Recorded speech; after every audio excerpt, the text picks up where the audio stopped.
पुस्तक है मेरा दागिस्तान, लेखक रसूल हमजा तोब, चैप्टर नंबर 7, ਸਾਹਿਤਕ रूप। मूर्ख चीक मार के हैरान करता है, पर सियाणा वेले सिर टुक भी गल कह के। बसंत आए तो गीत गाओ, सियाल आए तो कहानी सुनाओ। मैं एक पहाड़ सामने खड़ा हाँ, जिस उपर चढ़ना मेरे लिए जरूरी है। मेरा चंगा घोड़ा मैनू किसी भी दर्रे विचों लंघा के ले जाएगा। ये पहाड़ मेरा विशा है, मेरी बोली मेरा घोड़ा है। हुण मेरे लिए वो राह चुनना जरूरी है जिहड़ा मैनू ढलाणी पहाड़ उत्तों दी ले जाएगा। मेरे सारे पूर्वगामी पर्वतवासी सिद्धे रस्ते नू तरजीह देंदे सन। ये वधेरे मुश्किल, वधेरे खतरनाक हो सकता है, पर छोटा हुंदा है। ਇਹ ਕਿਸੇ ਦਾ ਕਾਲ ਬਣ ਸਕਦਾ ਹੈ, ਪਰ ਬੰਦੇ ਨੂੰ ਕਿਤੇ ਜਲਦੀ ਉਸ ਦੀ ਮੰਜ਼ਿਲ ਤੱਕ ਪਹੁੰਚਾ ਦਿੰਦਾ ਹੈ। ਜਾਂ ਮੈਂ ਇੱਕ ਗੜੀ ਸਾਹਮਣੇ ਖੜਾ ਹਾਂ, ਜਿਸ ਉੱਤੇ ਮੈਂ ਕਬਜ਼ਾ ਕਰਨਾ ਹੈ। ਮੇਰੇ ਕੋਲ ਚੰਗਾ ਹਥਿਆਰ ਹੈ, ਜਿਹੜਾ ਲੜਾਈ ਵੇਲੇ ਮੇਰੇ ਨਾਲ ਧੋਖਾ ਨਹੀਂ ਕਰੇਗਾ। ਮੇਰਾ ਵਿਸ਼ਾ ਗੜੀ ਹੈ ਤੇ ਮੇਰੀ ਜ਼ੁਬਾਨ ਉਹ ਹਥਿਆਰ ਹੈ, ਪਰ ਮੇਰੇ ਲਈ ਉਹ ਰਾਹ ਲੱਭਣਾ ਜ਼ਰੂਰੀ ਹੈ ਜਿਸ ਰਾਹੀਂ मैं इस घड़ी नू बधेरे सौखी तरह लै सकां। मैं अचानक हमला करांगा जां हौली हौली मुहासरे नू तरजीह देवांगा। खेत विच बाजरा उग रिहा है ते नेड़े एक पहाड़ी नदी विच पानी है, पर मैं पानी खेत तक किवें लिजावांगा? अंगीठी विच लकड़ां पईयां हन ते उपर पतीली पई है।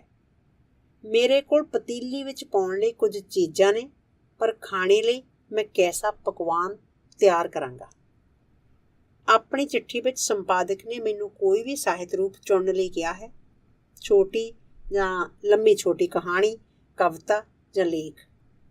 ਚੋਣ ਜਿੰਨੀ ਵਿਸ਼ਾਲ ਹੋਵੇ ਉਨੀ ਹੀ ਮੁਸ਼ਕਲ ਹੁੰਦੀ ਹੈ। ਆਪਣੀ ਨੋਟਬੁੱਕ ਵਿੱਚੋਂ ਸਾਹਿਤ ਦੇ ਇੰਸਟੀਚਿਊਟ ਵਿੱਚ ਇਸ ਤਰ੍ਹਾਂ ਸੀ। ਪਹਿਲੇ ਸਾਲ ਵਿੱਚ 20 ਕਵੀ, 4 ਵਾਰਤਕ ਲਿਖਾਰੀ ਤੇ 1 ਨਾਟਕਕਾਰ ਸੀ। ਦੂਜੇ ਸਾਲ ਵਿੱਚ 15 ਕਵੀ, 8 ਵਾਰਤਕ ਲਿਖਾਰੀ, 1 ਨਾਟਕਕਾਰ ਤੇ 1 ਆਲੋਚਕ। ਤੀਜੇ ਸਾਲ ਵਿੱਚ 8 ਕਵੀ, 10 ਵਾਰਤਕ ਲਿਖਾਰੀ, 1 ਨਾਟਕਕਾਰ ਤੇ 6 ਆਲੋਚਕ। ਪੰਜਵੇਂ ਸਾਲ ਦੇ ਅਖੀਰ ਤੱਕ ਸਾਡੇ ਕੋਲ 1 ਕਵੀ, 1 ਵਾਰਤਕ ਲਿਖਾਰੀ, 1 ਨਾਟਕਕਾਰ ਤੇ ਬਾਕੀ ਸਾਰੇ ਆਲੋਚਕ। ਬੇਸ਼ੱਕ ਇਹ ਸਾਰਾ ਕੁਝ ਅਤ ਕਥਨੀ ਹੈ, ਪਰ ਇਹ ਸੱਚ ਹੈ ਕਿ ਕਈ ਲੋਕ ਕਵਿਤਾ ਨਾਲ ਸ਼ੁਰੂ ਕਰਦੇ, ਵਾਰਤਕ ਵੱਲ ਤੇ ਫਿਰ ਨਾਟਕਾਂ ਵੱਲ ਚਲੇ ਜਾਂਦੇ ਤੇ ਅਖੀਰ ਲੇਖ ਲਿਖਣ ਉੱਤੇ ਜਾ ਮੁੱਕਦੇ ਨੇ। ਵੈਸੇ ਅੱਜ ਕੱਲ੍ਹ ਫਿਲਮਾਂ ਲਈ ਸਕ੍ਰਿਪਟ ਲਿਖਣ ਲੱਗ ਪੈਣ ਦਾ ਵੀ ਰਿਵਾਜ ਹੈ। ਕਈ ਬਾਦਸ਼ਾਹਾਂ ਤੇ ਸੁਲਤਾਨਾਂ ਬਾਰੇ ਪ੍ਰਸਿੱਧ ਹੈ ਕਿ ਉਹ ਆਪਣੀਆਂ ਰਾਣੀਆਂ ਤੇ ਬੇਗਮਾਂ ਬਦਲਦੇ ਰਹੇ, ਕਿਉਂਕਿ ਉਹ ਉਹਨਾਂ ਨੂੰ ਬੱਚੇ ਨਾ ਦੇ ਸਕੀਆਂ। ਇਸ ਤਰ੍ਹਾਂ ਕਈ ਵਾਰੀ ਕਰਨ ਤੋਂ ਪਿੱਛੋਂ ਉਹਨਾਂ ਨੂੰ ਪਤਾ ਲੱਗਦਾ ਹੈ ਕਿ ਕਸੂਰ ਰਾਣੀਆਂ ਤੇ ਬੇਗਮਾਂ ਦਾ ਨਹੀਂ, ਪਰ ਇੱਕ ਕਿਸਾਨ ਸਾਰੀ ਉਮਰ ਇੱਕੋ ਵੀਵੀ ਨਾਲ ਬਿਤਾ ਦਿੰਦਾ ਹੈ ਤੇ ਦਰਜਨਾਂ ਬੱਚੇ ਪੈਦਾ ਕਰ ਲੈਂਦਾ ਹੈ। ਮੈਂ ਇਹ ਕਹਿੰਦਾ ਹਾਂ, ਸ਼ਰਾਬ ਪੀਓ ਪਰ ਰੋਟੀ ਨੂੰ ਨਫ਼ਰਤ ਨਾ ਕਰੋ। ਗੀਤ ਗਾਓ ਪਰ ਕਹਾਣੀਆਂ ਵੀ ਸੁਣੋ। ਕਵਿਤਾਵਾਂ ਲਿਖੋ ਪਰ ਪਰੀ ਕਹਾਣੀਆਂ ਨੂੰ ਤਿਲਾਂਜਲੀ ਨਾ ਦਿਓ। ਵਾਰਤਕ। ਇੱਕ ਸਮਾਂ ਸੀ ਜਦੋਂ ਮੈਂ ਪੰਘੂੜੇ ਵਿੱਚ ਪਿਆ ਹੁੰਦਾ ਸਾਂ ਤੇ ਮਾਂ ਮੈਨੂੰ ਲੋਰੀ ਗਾ ਕੇ ਸੁਣਾਇਆ ਕਰਦੀ ਸੀ। ਇਹ ਇੱਕੋ ਇੱਕ ਗੀਤ ਸੀ ਜਿਹੜਾ ਉਸਨੂੰ ਆਉਂਦਾ ਸੀ। ਭਾਵੇਂ ਪਿਤਾ ਜੀ ਪ੍ਰਸਿੱਧ ਕਵੀ ਸਨ, ਪਰ ਉਹਨਾਂ ਨੇ ਆਪਣੇ ਬੇਟਿਆਂ ਲਈ ਕੋਈ ਗੀਤ ਨਾ ਲਿਖਿਆ। ਉਹ ਸਾਨੂੰ ਹਰ ਤਰ੍ਹਾਂ ਦੀਆਂ ਕਹਾਣੀਆਂ ਸੁਣਾਉਣਾ ਜ਼ਿਆਦਾ ਪਸੰਦ ਕਰਦੇ ਸਨ। ਕੁਝ ਸੱਚਮੁੱਚ ਦੀਆਂ ਘਟਨਾਵਾਂ ਬਾਰੇ, ਕੁਝ ਪਰੀ ਕਹਾਣੀਆਂ। ਇਹ ਉਹਨਾਂ ਦੀ ਵਾਰਤਕ ਸੀ। ਉਹ ਆਪਣੀਆਂ ਕਵਿਤਾਵਾਂ ਦੀ ਗੱਲ ਕਰਨੀ ਪਸੰਦ ਨਹੀਂ ਸਨ ਕਰਦੇ। ਮੇਰਾ ਖਿਆਲ ਹੈ ਕਿ ਉਹ ਕਵਿਤਾ ਲਿਖਣ ਨੂੰ ਗੰਭੀਰ ਕੰਮ ਨਹੀਂ ਸਨ ਸਮਝਦੇ। ਉਹਨਾਂ ਦੇ ਗੰਭੀਰ ਕੰਮ ਸਨ ਖੇਤਾਂ ਵਿੱਚ ਹਲ ਚਲਾਉਣਾ, ਗਾਹੀ ਲਈ ਥਾਂ ਬਣਾਉਣਾ, ਗਾਵਾਂ ਤੇ ਘੋੜਿਆਂ ਦਾ ਖਿਆਲ ਰੱਖਣਾ, ਛੱਤ ਤੋਂ ਬਰਫ਼ ਹਟਾਉਣਾ ਤੇ ਮਗਰਲੇ ਸਾਲਾਂ ਵਿੱਚ ਪਿੰਡ ਦੇ ਮਾਮਲਿਆਂ ਵਿੱਚ, ਸਗੋਂ ਜ਼ਿਲ੍ਹੇ ਦੇ ਮਾਮਲਿਆਂ ਵਿੱਚ ਵੀ ਇਸ ਤਰ੍ਹਾਂ ਦਾ ਹਿੱਸਾ ਲੈਣਾ ਜਿਹੜਾ ਉਹਨਾਂ ਦੀ ਉਮਰ ਆਗਿਆ ਦਿੰਦੀ ਹੋਵੇ। ਇੱਕ ਵਾਰੀ ਪਿਤਾ ਜੀ ਕਵਿਤਾ ਲਿਖ ਲੈਂਦੇ ਤਾਂ ਇਸ ਗੱਲ ਬਾਰੇ ਉਹ ਬਹੁਤਾ ਨਹੀਂ ਸਨ ਸੋਚਦੇ ਕਿ ਇਹ ਕਿੱਥੇ ਛਪਵਾਈ ਜਾਏ। ਉਹਨਾਂ ਨੂੰ ਕੋਈ ਬਹੁਤਾ ਫਰਕ ਨਹੀਂ ਸੀ ਪੈਂਦਾ ਕਿ ਇਹ ਕਿਸੇ ਕੇਂਦਰੀ ਅਖਬਾਰ ਵਿੱਚ ਛਪਦੀ ਹੈ ਜਾਂ ਕਿ ਪਿੰਡ ਦੇ ਬਾਲ ਪਾਇਓਨੀਅਰਾਂ ਵੱਲੋਂ ਚਲਾਏ ਜਾਂਦੇ ਕੰਧ ਅਖਬਾਰ ਵਿੱਚ ਛਪਦੀ ਹੈ। ਮੈਨੂੰ ਕੁਝ ਐਸਾ ਲੱਗਦਾ ਹੈ ਕਿ ਜੇ ਇਹ ਕੰਧ ਅਖਬਾਰ ਵਿੱਚ ਛਪਦੀ ਸੀ ਤਾਂ ਉਹ ਹੋਰ ਜ਼ਿਆਦਾ ਖੁਸ਼ ਹੁੰਦੇ ਸਨ। ਉਹ ਅਕਸਰ ਯਾਦ ਕਰਿਆ ਕਰਦੇ ਸਨ ਜੋ ਅਨਾਸਿਰ ਮੁਹੰਮਦ ਨੇ ਆਪਣੇ ਪੁੱਤਰ ਮਹਿਮੂਦ ਪਿਆਰ ਦੇ ਪ੍ਰਸਿੱਧ ਗਾਇਕ ਨੂੰ ਕਿਹਾ ਸੀ। ਜਦੋਂ ਮਹਿਮੂਦ ਖਾਓ ਉਡਾਊ ਮੁੰਡੇ ਵਾਂਗ ਘਰ ਮੁੜਦਾ, ਪੀਲਾ ਤੇ ਭੁੱਖਾ ਭਾਣਾ, ਪਿਆਰ ਤੇ ਪਿਆਰ ਦੇ ਗੀਤਾਂ ਦਾ ਝੰਬਿਆ ਹੋਇਆ ਤੇ ਆ ਕੇ ਕੁਝ ਖਾਣ ਨੂੰ ਮੰਗਦਾ, ਤਾਂ ਉਸਦਾ ਪਿਓ ਸਹਿਜੇ ਜਿਹਾ ਕਹਿੰਦਾ, ਕਵਿਤਾਵਾਂ ਖਾ ਲੈ ਤੇ ਪਿਆਰ ਨਾਲ ਉਹਨਾਂ ਨੂੰ ਗਲੇ 'ਚੋਂ ਹੇਠਾਂ ਕਰ ਲੈ। ਮੈਂ ਤੇਰੇ ਲਈ ਖੇਤ ਵਾਹ ਵਾਹ ਕੇ ਥੱਕ ਚੁੱਕਾ ਹਾਂ। ਠੀਕ ਹੈ ਕਿ ਪੰਛੀ ਨੂੰ ਗੀਤ ਦੀ ਲੋੜ ਹੁੰਦੀ ਹੈ, ਪਰ ਇਸ ਦਾ ਮੁੱਖ ਕੰਮ ਆਲ੍ਹਣਾ ਬਣਾਉਣਾ ਤੇ ਆਪਣੇ ਬੋਟਾਂ ਲਈ ਖਾਣਾ ਲੱਭਣਾ ਹੁੰਦਾ ਹੈ। ਪਿਤਾ ਜੀ ਲਈ ਆਪਣੀਆਂ ਕਵਿਤਾਵਾਂ ਬਿਲਕੁਲ ਉਸੇ ਤਰ੍ਹਾਂ ਹੁੰਦੀਆਂ ਸਨ ਜਿਵੇਂ ਪੰਛੀਆਂ ਲਈ ਗੀਤ, ਸੁੰਦਰ, ਸੁਖਦਾਈ ਪਰ ਲਾਜ਼ਮੀ ਨਹੀਂ। ਇਹ ਸ਼ੁਭ ਪ੍ਰਭਾਤ ਸਨ ਜੋ ਅਸੀਂ ਸਵੇਰੇ ਇੱਕ ਦੂਜੇ ਨੂੰ ਕਹਿੰਦੇ ਹਾਂ ਤੇ ਸ਼ੁਭ ਰਾਤਰੀ ਜੋ ਕਹਿ ਕੇ ਅਸੀਂ ਸੌਣ ਲਈ ਚਲੇ ਜਾਂਦੇ ਹਾਂ। ਤਿਉਹਾਰ ਵਾਲੇ ਦਿਨ ਖੁਸ਼ੀਆਂ ਦਾ ਸੰਦੇਸ਼ ਜਾਂ ਮਾਤਮ ਵਾਲੇ ਦਿਨ ਅਫਸੋਸ ਦੇ ਸ਼ਬਦ ਸਨ। ਕਵੀਆਂ ਬਾਰੇ ਖਿਆਲ ਕੀਤਾ ਜਾਂਦਾ ਹੈ ਕਿ ਉਹ ਆਪੋ ਆਪਣੇ ਤਰੀਕੇ ਨਾਲ ਕਿਸੇ ਹੋਰ ਦੁਨੀਆ ਦੇ ਲੋਕ ਹੁੰਦੇ ਹਨ। ਪਿਤਾ ਜੀ ਸੁਭਾਅ ਵਿੱਚ ਵੀ ਤੇ ਦਿੱਖ ਵਿੱਚ ਵੀ ਸਧਾਰਨ ਪਰਬਤ ਵਾਸੀ ਵਰਗੇ ਸਨ।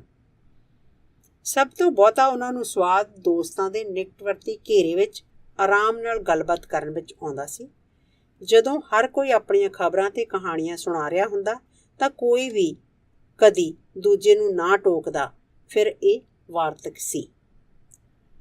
ਜਦੋਂ ਪਿਤਾ ਜੀ ਨੇ ਆਪਣੀਆਂ ਪਹਿਲੀਆਂ ਕਵਿਤਾਵਾਂ ਪ੍ਰਸਿੱਧ ਮਹਿਮੂਦ ਨੂੰ ਦਿਖਾਈਆਂ ਤਾਂ ਉਸਨੂੰ ਪਿਤਾ ਜੀ ਦੀਆਂ ਕਵਿਤਾਵਾਂ ਉੱਤੇ ਹੈਰਾਨੀ ਹੋਈ ਤੇ ਕਹਿਣ ਲੱਗਾ, ਇਹ ਮੇਰੀ ਸਮਝ ਵਿੱਚ ਨਹੀਂ ਆਉਂਦੀਆਂ। ਆਮ ਕਰਕੇ ਉਸ ਨੂੰ ਸਮਝ ਨਹੀਂ ਸੀ ਆਉਂਦੀ ਕਿ ਕੋਈ ਗਾਈਆਂ ਬਾਰੇ, ਟਰੈਕਟਰਾਂ ਤੇ ਕੁੱਤਿਆਂ ਬਾਰੇ ਜਾਂ ਖੂਨਜ਼ਾਕ ਪਿੰਡ ਨੂੰ ਜਾਂਦੀ ਸੜਕ ਬਾਰੇ ਕਿਵੇਂ ਕਵਿਤਾ ਲਿਖ ਸਕਦਾ ਹੈ। ਮੈਂ ਕਾਹਦੇ ਬਾਰੇ ਲਿਖਾਂ? ਪਿਤਾ ਜੀ ਨੇ ਨਿਮਰਤਾ ਨਾਲ ਪੁੱਛਿਆ। ਮੁਹੱਬਤ, ਸਿਰਫ ਮੁਹੱਬਤ। ਤੈਨੂੰ ਮੁਹੱਬਤ ਦਾ ਮਹਲ ਉਸਾਰਨਾ ਚਾਹੀਦਾ ਹੈ।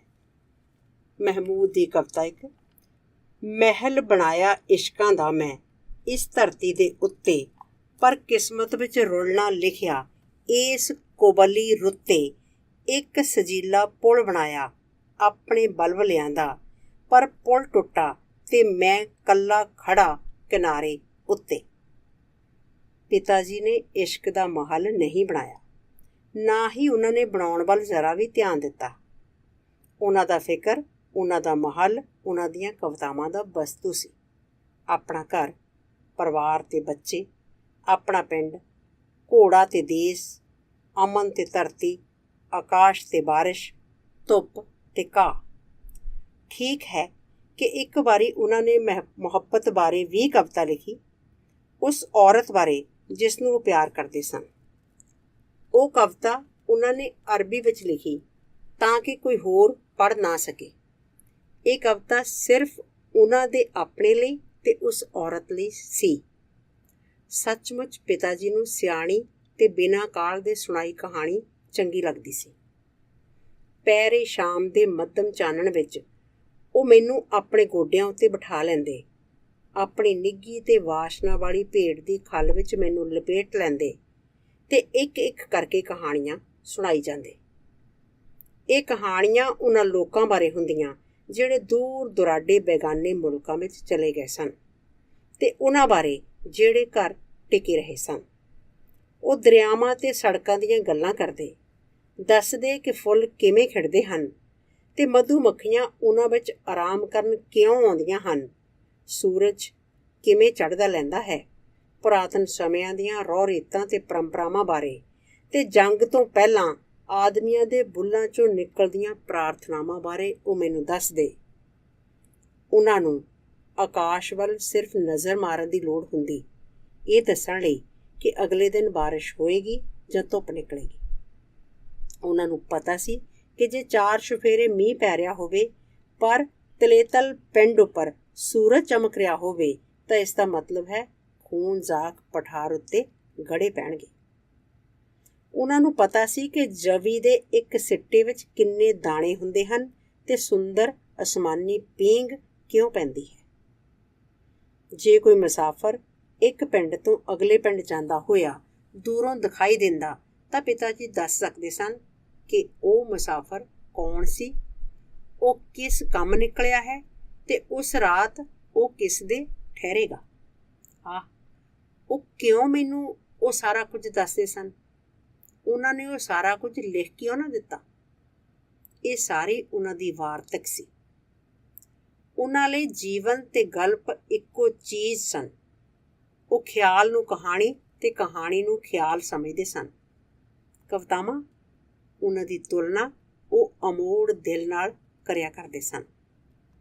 ਚੰਗਾ ਹੁੰਦਾ ਜੇ ਪਿਤਾ ਜੀ ਆਪਣੀਆਂ ਸਾਰੀਆਂ ਕਹਾਣੀਆਂ ਲਿਖ ਛੱਡਦੇ, ਕਿਉਂਕਿ ਜਦੋਂ ਮੈਂ ਵੱਡਾ ਹੋਇਆ ਤਾਂ ਆਖਰ ਮੇਰੇ ਮੂੰਹ ਜ਼ੋਰ ਦਿਲ ਨੇ ਗੱਲ ਮਨਵਾ ਲਈ। ਜਦੋਂ ਕੋਈ ਪੰਛੀ ਉੱਡਦਾ ਕੋਲੋਂ ਦੀ ਲੰਘਦਾ ਸੀ ਤਾਂ ਮੈਂ ਇਹ ਨਹੀਂ ਸਾਂ ਪੁੱਛਦਾ ਕਿੱਧਰ ਨੂੰ ਤੇ ਕਿਉਂ। ਮੈਂ ਤਾਂ ਸਿਰਫ ਉਸ ਨੂੰ ਉੱਡਦੇ ਨੂੰ ਫੜਨਾ ਚਾਹੁੰਦਾ ਸਾਂ। ਭਾਵੇਂ ਪਿਤਾ ਜੀ ਕਿੰਨੀ ਵੀ ਕੋਸ਼ਿਸ਼ ਕਰਦੇ, ਜਦੋਂ ਮੈਂ ਬੱਚਾ ਸਾਂ ਤਾਂ ਮੈਨੂੰ ਉਹਨਾਂ ਦੀਆਂ ਸਾਰੀਆਂ ਕਹਾਣੀਆਂ ਨਾਲੋਂ ਜ਼ਿਆਦਾ ਮਾਂ ਦੀ ਇੱਕੋ ਇੱਕ ਲੋਰੀ ਚੰਗੀ ਲੱਗਦੀ। ਮੇਰਾ ਬਚਪਨ ਗੀਤ ਵਿੱਚ ਗੁਜ਼ਰਿਆ। ਜਵਾਨੀ ਵਿੱਚ ਗੀਤ ਮੇਰੇ ਨਾਲ ਸਨ। ਮੈਂ ਗੀਤਾਂ ਨਾਲ ਸਿਆਣਾ ਹੋਇਆ। ਹੁਣ ਮੈਨੂੰ ਪਤਾ ਹੈ ਕਿ ਜਿੱਥੇ ਵੀ ਕਿਤੇ ਮੈਂ ਘੁੰਮਦਾ ਰਿਹਾ ਹਾਂ ਤੇ ਮੈਂ ਜਿਹੜੇ ਵੀ ਗੀਤ ਗਾਉਂਦਾ ਰਿਹਾ ਹਾਂ, ਇੱਕ ਚਟਾਨ ਹਮੇਸ਼ਾ ਰਹੀ ਹੈ ਜਿਹੜੀ ਉਕਾਬ ਦੇ ਬੈਠਣ ਦੀ ਉਡੀਕ ਕਰਦੀ ਰਹੀ ਹੈ। ਇੱਕ ਰੁੱਖ ਹਮੇਸ਼ਾ ਰਿਹਾ ਹੈ ਜਿਹੜਾ ਪੰਛੀਆਂ ਦੇ ਆਲਣੇ ਬਣਾਉਣ ਦੀ ਉਡੀਕ ਕਰਦਾ ਰਿਹਾ ਹੈ। ਇੱਕ ਘਰ ਹਮੇਸ਼ਾ ਰਿਹਾ ਹੈ ਜਿਸ ਨੂੰ ਦਸਤਕ ਦੀ ਉਡੀਕ ਸੀ ਤੇ ਹਮੇਸ਼ਾ ਕਵੀ ਦੀ ਉਡੀਕ ਵਿੱਚ ਵਾਰਤਕ ਰਹੀ ਹੈ।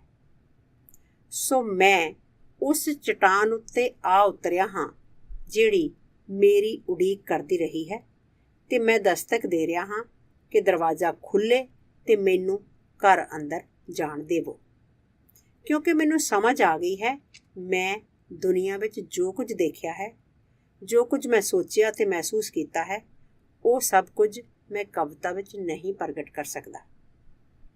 ਮੈਂ ਸਮਝਦਾ ਹਾਂ ਕਿ ਵਾਰਤਕ ਕੋਈ ਗੀਤ ਨਹੀਂ ਜਿਹੜਾ ਕੋਈ ਖੜਾ ਹੋ ਕੇ ਗਾ ਦੇਵੇ। ਇਸ ਵਾਸਤੇ ਮੇਜ਼ ਅੱਗੇ ਬੈਠਣਾ ਤੇ ਕੰਮ ਵਿੱਚ ਜੁਟਣਾ ਜ਼ਰੂਰੀ ਹੈ। ਤੜਕੇ ਦਾ ਅਲਾਰਮ ਲਾਉਣਾ ਜ਼ਰੂਰੀ ਹੈ ਤੇ ਸਖਤ ਚਾਹ ਉਬਾਲਣੀ ਚਾਹੀਦੀ ਹੈ ਜਿਹੜੀ ਮੈਨੂੰ ਰਾਤੀ ਨੀਂਦ ਨਾ ਆਉਣ ਦੇਵੇ। ਖੈਰ, ਜੇ ਇਹ ਨੀਂਹ ਠੀਕ ਰੱਖੀ ਗਈ ਹੈ ਤੇ ਗੋਹਾਂ ਠੀਕ ਤਰ੍ਹਾਂ ਨਾਲ ਖੜੀਆਂ ਕਰ ਦਿੱਤੀਆਂ ਗਈਆਂ ਹਨ ਤਾਂ ਘਰ ਦੀ ਉਸਾਰੀ ਤੇਜ਼ੀ ਨਾਲ ਚੱਲੇਗੀ। ਨਤੀਜਾ ਕੀ ਨਿਕਲੇਗਾ? ਕਹਾਣੀ, ਨਿੱਕਾ ਨਾਵਲ, ਕਥਾ, ਪਰੀ ਕਹਾਣੀ ਗਾਥਾ, ਵਿਚਾਰ ਚਰਚਾ ਜਾਂ ਲੇਖ, ਮੈਨੂੰ ਨਹੀਂ ਪਤਾ। ਕੁਝ ਸੰਪਾਦਕ ਤੇ ਆਲੋਚਕ ਕਹਿਣਗੇ ਕਿ ਮੈਂ ਜੋ ਕੁਝ ਲਿਖਿਆ ਹੈ ਉਹ ਨਾ ਨਾਵਲ ਹੈ, ਨਾ ਕਥਾ, ਨਾ ਕਹਾਣੀ। ਦਰਅਸਲ ਇਹ ਕੋਈ ਵੀ ਨਹੀਂ ਦੱਸ ਸਕਦਾ ਕਿ ਇਹ ਕੀ ਹੈ। ਦੂਜੇ ਸੰਪਾਦਕ ਤੇ ਆਲੋਚਕ ਕਹਿਣਗੇ ਕਿ ਸੂਚੀ ਅਨੁਸਾਰ ਇਹ ਪਹਿਲੀ, ਦੂਜੀ ਜਾਂ ਤੀਜੀ ਚੀਜ਼ ਹੈ, ਜਾਂ ਸ਼ਾਇਦ ਫਿਰ ਕੁਝ ਹੋਰ ਚੀਜ਼। ਮੈਂ ਕੋਈ ਇਤਰਾਜ਼ ਨਹੀਂ ਕਰਾਂਗਾ। ਮੇਰੀ ਕਲਮ ਤੋਂ ਜੋ ਨਿਕਲੇਗਾ ਉਸ ਨੂੰ ਤੁਸੀਂ ਜਿਹੜਾ ਚਾਹੋ ਨਾਮ ਦੇ ਲਵੋ। ਮੈਂ ਆਪਣੇ ਦਿਲ ਦੇ ਹੁਕਮ ਉੱਤੇ ਲਿਖ ਰਿਹਾ ਹਾਂ, ਨਾ ਕਿ ਕਿਤਾਬਾਂ ਤੋਂ ਲਏ ਨਿਯਮਾਂ ਅਨੁਸਾਰ। ਮੇਰਾ ਦਿਲ ਕੋਈ ਨਿਯਮ ਨਹੀਂ ਜਾਣਦਾ, ਜਾਂ ਇੰਝ ਕਹਿ ਲਵੋ ਕਿ ਇਸ ਦੇ ਆਪਣੇ ਕਾਨੂੰਨ ਨੇ ਜਿਹੜੇ ਸਾਰਿਆਂ ਉੱਤੇ ਲਾਗੂ ਨਹੀਂ ਹੁੰਦੇ। ਮੈਂ ਆਪਣੇ ਆਪ ਨੂੰ ਪੁੱਛਦਾ ਹਾਂ, ਮੈਂ ਖਾਣੇ ਦਾ ਸਵਾਦ ਬਰਬਾਦ ਨਹੀਂ ਕਰ ਦੇਵਾਂਗਾ ਜੇ ਮੈਂ ਮਾਸ, ਚਾਵਲ, ਫਲ ਤੇ ਮਿਰਚਾਂ ਇੱਕੋ ਹਾਂਡੀ 'ਚ ਪਾ ਲਵਾਂ ਤੇ ਨਾਲ ਹੀ ਲੂਣ ਤੇ ਸ਼ਹਿਦ ਮਿਲਾ ਦੇਵਾਂ। ਦੂਜੇ ਪਾਸੇ ਹੋ ਸਕਦਾ ਹੈ ਇਹ ਅਨੋਖਾ ਤੇ ਸੁਆਦੀ ਭੋਜਨ ਬਣ ਜਾਵੇ। ਮੇਰੇ ਨਾਲ ਜਿਹੜੇ ਖਾਣ ਲਈ ਬੈਠਣਗੇ ਉਹਨਾਂ ਨੂੰ ਦੱਸਣ ਦਿਓ ਇਹ ਕੀ ਹੈ। ਮੇਰੀ ਕਹਾਣੀ, ਮੇਰੀਆਂ ਸਿਮਰਤੀਆਂ, ਮੇਰੀ ਕਥਾ। ਮੈਨੂੰ ਯਾਦ ਹੈ ਕਿ ਜਦੋਂ ਮੈਂ ਬੱਚਾ ਹੁੰਦਾ ਸਾਂ ਤਾਂ ਆਪਣੇ ਭਰਾਵਾਂ ਜਾਂ ਪਿਤਾ ਜੀ ਦੇ ਘਰ ਪਰਤਣ ਦੀ ਬੇਸਬਰੀ ਨਾਲ ਉਡੀਕ ਕਰਦਾ ਹੋਇਆ ਸਿਆਲੀ ਰੁੱਤੇ ਮੈਂ ਬਿਸਤਰੇ ਵਿੱਚ ਪਿਆ ਸੌਂ ਨਹੀਂ ਸਾਂ ਸਕਦਾ। ਮੈਂ ਦਰਵਾਜ਼ੇ ਦੀ ਚੀਂ ਚੀਂ ਨੂੰ ਸੁਣਦਾ ਰਹਿੰਦਾ ਤੇ ਮਿੰਟ ਘੰਟੇ ਬਣ ਜਾਂਦੇ। ਇਹੋ ਜਿਹੀਆਂ ਰਾਤਾਂ ਨੂੰ ਮੇਰਾ ਦਾਦਾ ਮੇਰੇ ਕੋਲ ਬੈਠ ਜਾਂਦਾ ਤੇ ਮੱਧਮ ਜਿਹੀ ਆਵਾਜ਼ ਵਿੱਚ ਮੈਨੂੰ ਕੋਈ ਕਹਾਣੀ, ਕੋਈ ਗੀਤ ਜਾਂ ਕੋਈ ਸਿਆਣਾ ਅਜੀਬੋ-ਗਰੀਬ ਅਖਾਣ ਸੁਣਾਉਂਦਾ। ਕਦੀ ਕਦੀ ਮੈਂ ਹੱਸ ਪੈਂਦਾ, ਕਦੀ ਕਦੀ ਮੈਂ ਡਰ ਜਾਂਦਾ। ਮੈਨੂੰ ਮਿੰਟਾਂ ਦਾ ਅਤੇ ਘੰਟਿਆਂ ਦਾ ਕੋਈ ਖਿਆਲ ਨਾ ਰਹਿੰਦਾ। ਜੋ ਕੁਝ ਬਾਕੀ ਰਹਿ ਜਾਂਦਾ ਉਹ ਸੀ ਦਾਦੇ ਦੀ ਆਵਾਜ਼ ਅਤੇ ਉਹ ਤਸਵੀਰਾਂ ਜਿਹੜੀਆਂ ਮੇਰੀ ਕਲਪਨਾ ਵਿੱਚ ਆਉਂਦੀਆਂ। ਪਿਤਾ ਜੀ ਜਾਂ ਭਰਾ ਆ ਜਾਂਦੇ ਤਾਂ ਆਵਾਜ਼ ਰੁਕ ਜਾਂਦੀ ਅਤੇ ਮੈਨੂੰ ਅਫਸੋਸ ਹੁੰਦਾ ਕਿ ਉਹਨਾਂ ਦੇ ਆਉਣ ਨਾਲ ਇੰਨੀ ਦਿਲਚਸਪ ਕਹਾਣੀ ਵਿੱਚੇ ਰਹਿ ਗਈ ਹੈ। ਫਿਰ ਜਦੋਂ ਮੈਂ ਵੱਡਾ ਹੋਇਆ ਅਤੇ ਦੁਨੀਆ ਗਾਉਣ ਲੱਗਾ ਤਾਂ ਮੈਂ ਘਰ ਪਰਤਣ ਦੀ ਕਾਹਲੀ ਕਰਦਾ, ਜਿਸ ਤਰ੍ਹਾਂ ਮੇਰੇ ਤੋਂ ਪਹਿਲਾਂ ਪਿਤਾ ਜੀ ਅਤੇ ਮੇਰੇ ਭਰਾ ਕਰਿਆ ਕਰਦੇ ਸਨ। ਮੈਂ ਜਿੰਨਾ ਨੇੜੇ ਆਉਂਦਾ ਮੇਰਾ ਦਿਲ ਓਨਾ ਹੀ ਬੇਸਬਰੀ ਨਾਲ ਧੜਕਦਾ ਅਤੇ ਮੈਂ ਉਹਨਾਂ ਘਾਟੀਆਂ ਨੂੰ ਗਿਣਨ ਲੱਗ ਪੈਂਦਾ ਜਿਹੜੀਆਂ ਅਜੇ ਪਾਰ ਕਰਨ ਵਾਲੀਆਂ ਹੁੰਦੀਆਂ। ਇੰਝ ਹੋ ਸਕਦਾ ਹੈ ਕਿ ਕੋਈ ਸਾਥੀ ਮੁਸਾਫਰ ਆਪਣੇ ਕਿਸੇ ਨਿੱਜੀ ਤਜਰਬੇ ਦੀ ਦਿਲਚਸਪ ਵਾਰਤਾ, ਕੋਈ ਗਾਥਾ ਜਾਂ ਕਹਾਣੀ ਸੁਣਾਉਣੀ ਸ਼ੁਰੂ ਕਰ ਦਿੰਦਾ ਅਤੇ ਮੈਂ ਸੁਣਦਾ ਸੁਣਦਾ ਬਾਕੀ ਸਭ ਕੁਝ ਭੁੱਲ ਜਾਂਦਾ। ਫਿਰ ਅਸੀਂ ਆਪਣੀ ਮੰਜ਼ਿਲ ਉੱਤੇ ਪੁੱਜ ਜਾਂਦੇ ਅਤੇ ਮੈਨੂੰ ਅਫਸੋਸ ਹੁੰਦਾ ਕਿ ਸਫ਼ਰ ਮੁੱਕ ਗਿਆ ਅਤੇ ਮੈਂ ਕਹਾਣੀ ਅਖੀਰ ਤੱਕ ਨਹੀਂ ਸੁਣ ਸਕਿਆ। ਪਿਤਾ ਜੀ ਪੁੱਛਦੇ, ਅੱਛਾ ਤਾਂ ਦर्रे ਦਾ ਲਾਂਘਾ ਕੈਸਾ ਸੀ? ਘਾਟੀ ਵਿੱਚ ਕਿਵੇਂ ਸੀ? ਕੀ ਇਸ ਉੱਤੇ ਬਰਫ਼ ਨਹੀਂ ਜੰਮ ਗਈ? ਅਤੇ ਮੈਨੂੰ ਨਾ ਪਹਾੜ ਯਾਦ ਆਉਂਦੇ, ਨਾ ਖੱਡ ਅਤੇ ਨਾ ਹੀ ਬਰਫ਼। ਮੈਨੂੰ ਸਿਰਫ ਉਹੀ ਕੁਝ ਯਾਦ ਹੁੰਦਾ ਜੋ ਕਹਾਣੀ ਸੁਣਾਉਣ ਵਾਲੇ ਨੇ ਸੁਣਾਇਆ ਹੁੰਦਾ ਸੀ। ਉਸ ਦੀਆਂ ਕਹਾਣੀਆਂ ਨੇ ਉੱਚੇ ਨੀਵੇਂ ਪਹਾੜਾਂ ਨੂੰ, ਪੱਧਰੀਆਂ ਵਾਦੀਆਂ ਵਿੱਚ ਅਤੇ ਠੰਡੀ ਬਰਫ਼ ਨੂੰ ਨਿੱਘੇ ਰੂੰ ਦੇ ਤੂੰਬੇ ਵਿੱਚ ਬਦਲ ਦਿੱਤਾ ਹੁੰਦਾ ਸੀ। ਮੇਰੀਆਂ ਕਹਾਣੀਆਂ ਅਤੇ ਮੇਰੀਆਂ ਯਾਦਾਂ, ਕੀ ਇਹ ਕਿਸੇ ਦੀਆਂ ਲੰਮੀਆਂ ਸਿਆਲੀ ਰਾਤਾਂ ਨੂੰ ਛੋਟੀਆਂ ਕਰ ਦੇਣਗੀਆਂ?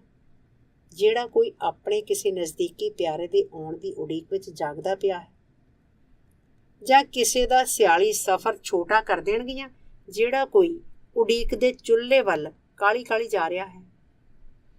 ਜਿਸ ਤਰ੍ਹਾਂ ਤਰੀ ਨੂੰ ਖੁਸ਼ਬੂਦਾਰ ਬੂਟੀਆਂ ਦੀ ਪੁੱਠ ਚੜ੍ਹਾਈ ਜਾਂਦੀ ਹੈ, ਇਸੇ ਤਰ੍ਹਾਂ ਮੈਂ ਆਪਣੀ ਅਕਾਮੀ ਕਹਾਣੀ ਨੂੰ ਇੱਕਾ ਦੁੱਕਾ ਅਖਾਣਾਂ ਨਾਲ ਸ਼ਿੰਗਾਰਾਂਗਾ।